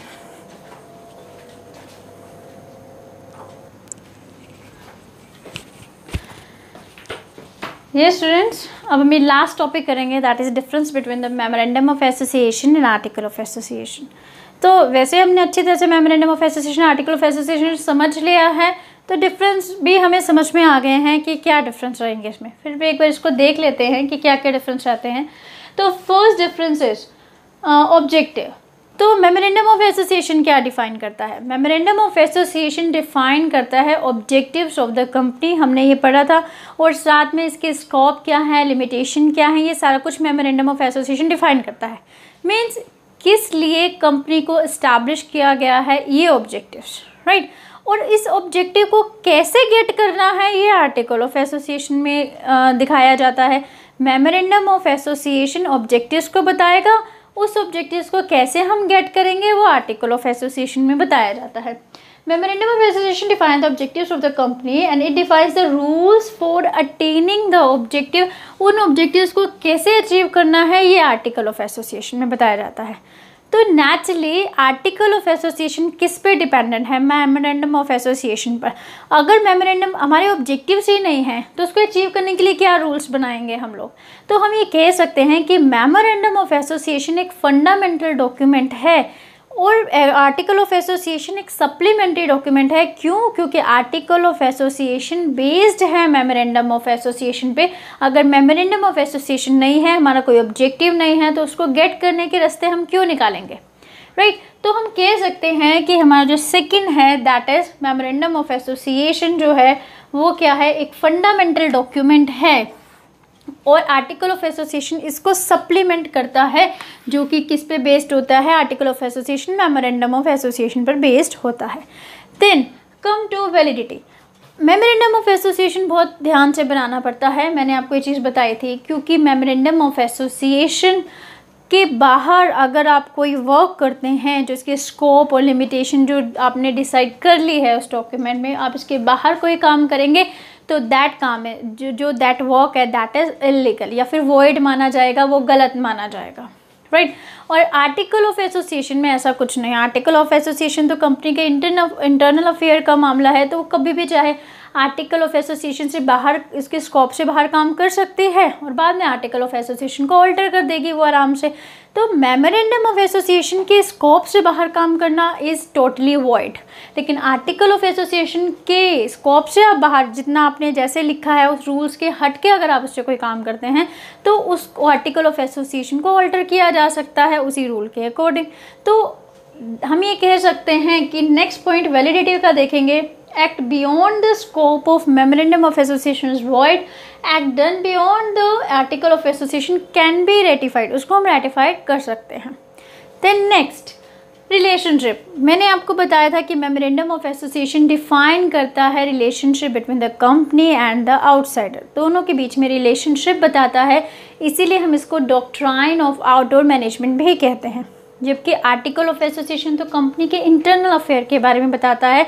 इसका मतलब ये relationship among the members of the company, company के अंदर जो वर्क कर रहे हैं, कंपनी के जो लोग हैं, उनमें क्या रिलेशनशिप है, या फिर उसके जो कंपनी से कंसर्न लोग हैं उनके क्या रिलेशनशिप है, वो सिर्फ आर्टिकल ऑफ एसोसिएशन उसके बारे में बताता है।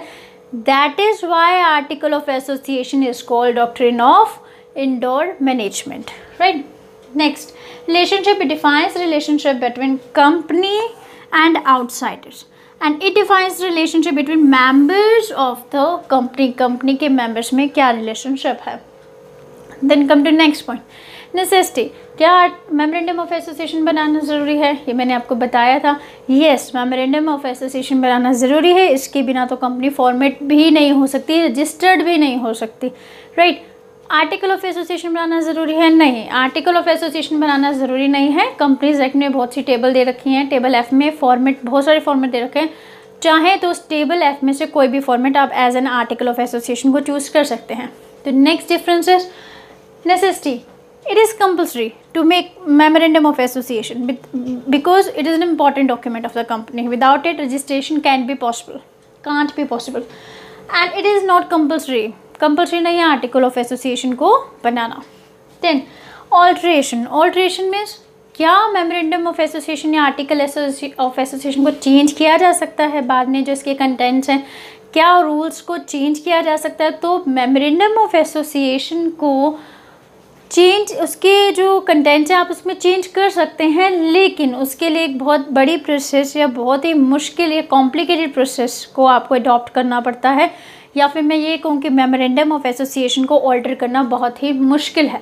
हम ये नहीं कह सकते कि ऑल्टर नहीं कर सकते, बट ऑल्ट्रेशन करना बहुत ही टफ प्रोसेस में आता है। तो इसलिए अच्छा रहता है कि मेमोरेंडम ऑफ एसोसिएशन बनाते हुए अच्छी तरह से ध्यान रखा जाए कि क्या आप उसके कंटेंट्स में लिख रहे हैं या क्या आप उसके कंटेंट्स में शामिल कर रहे हैं।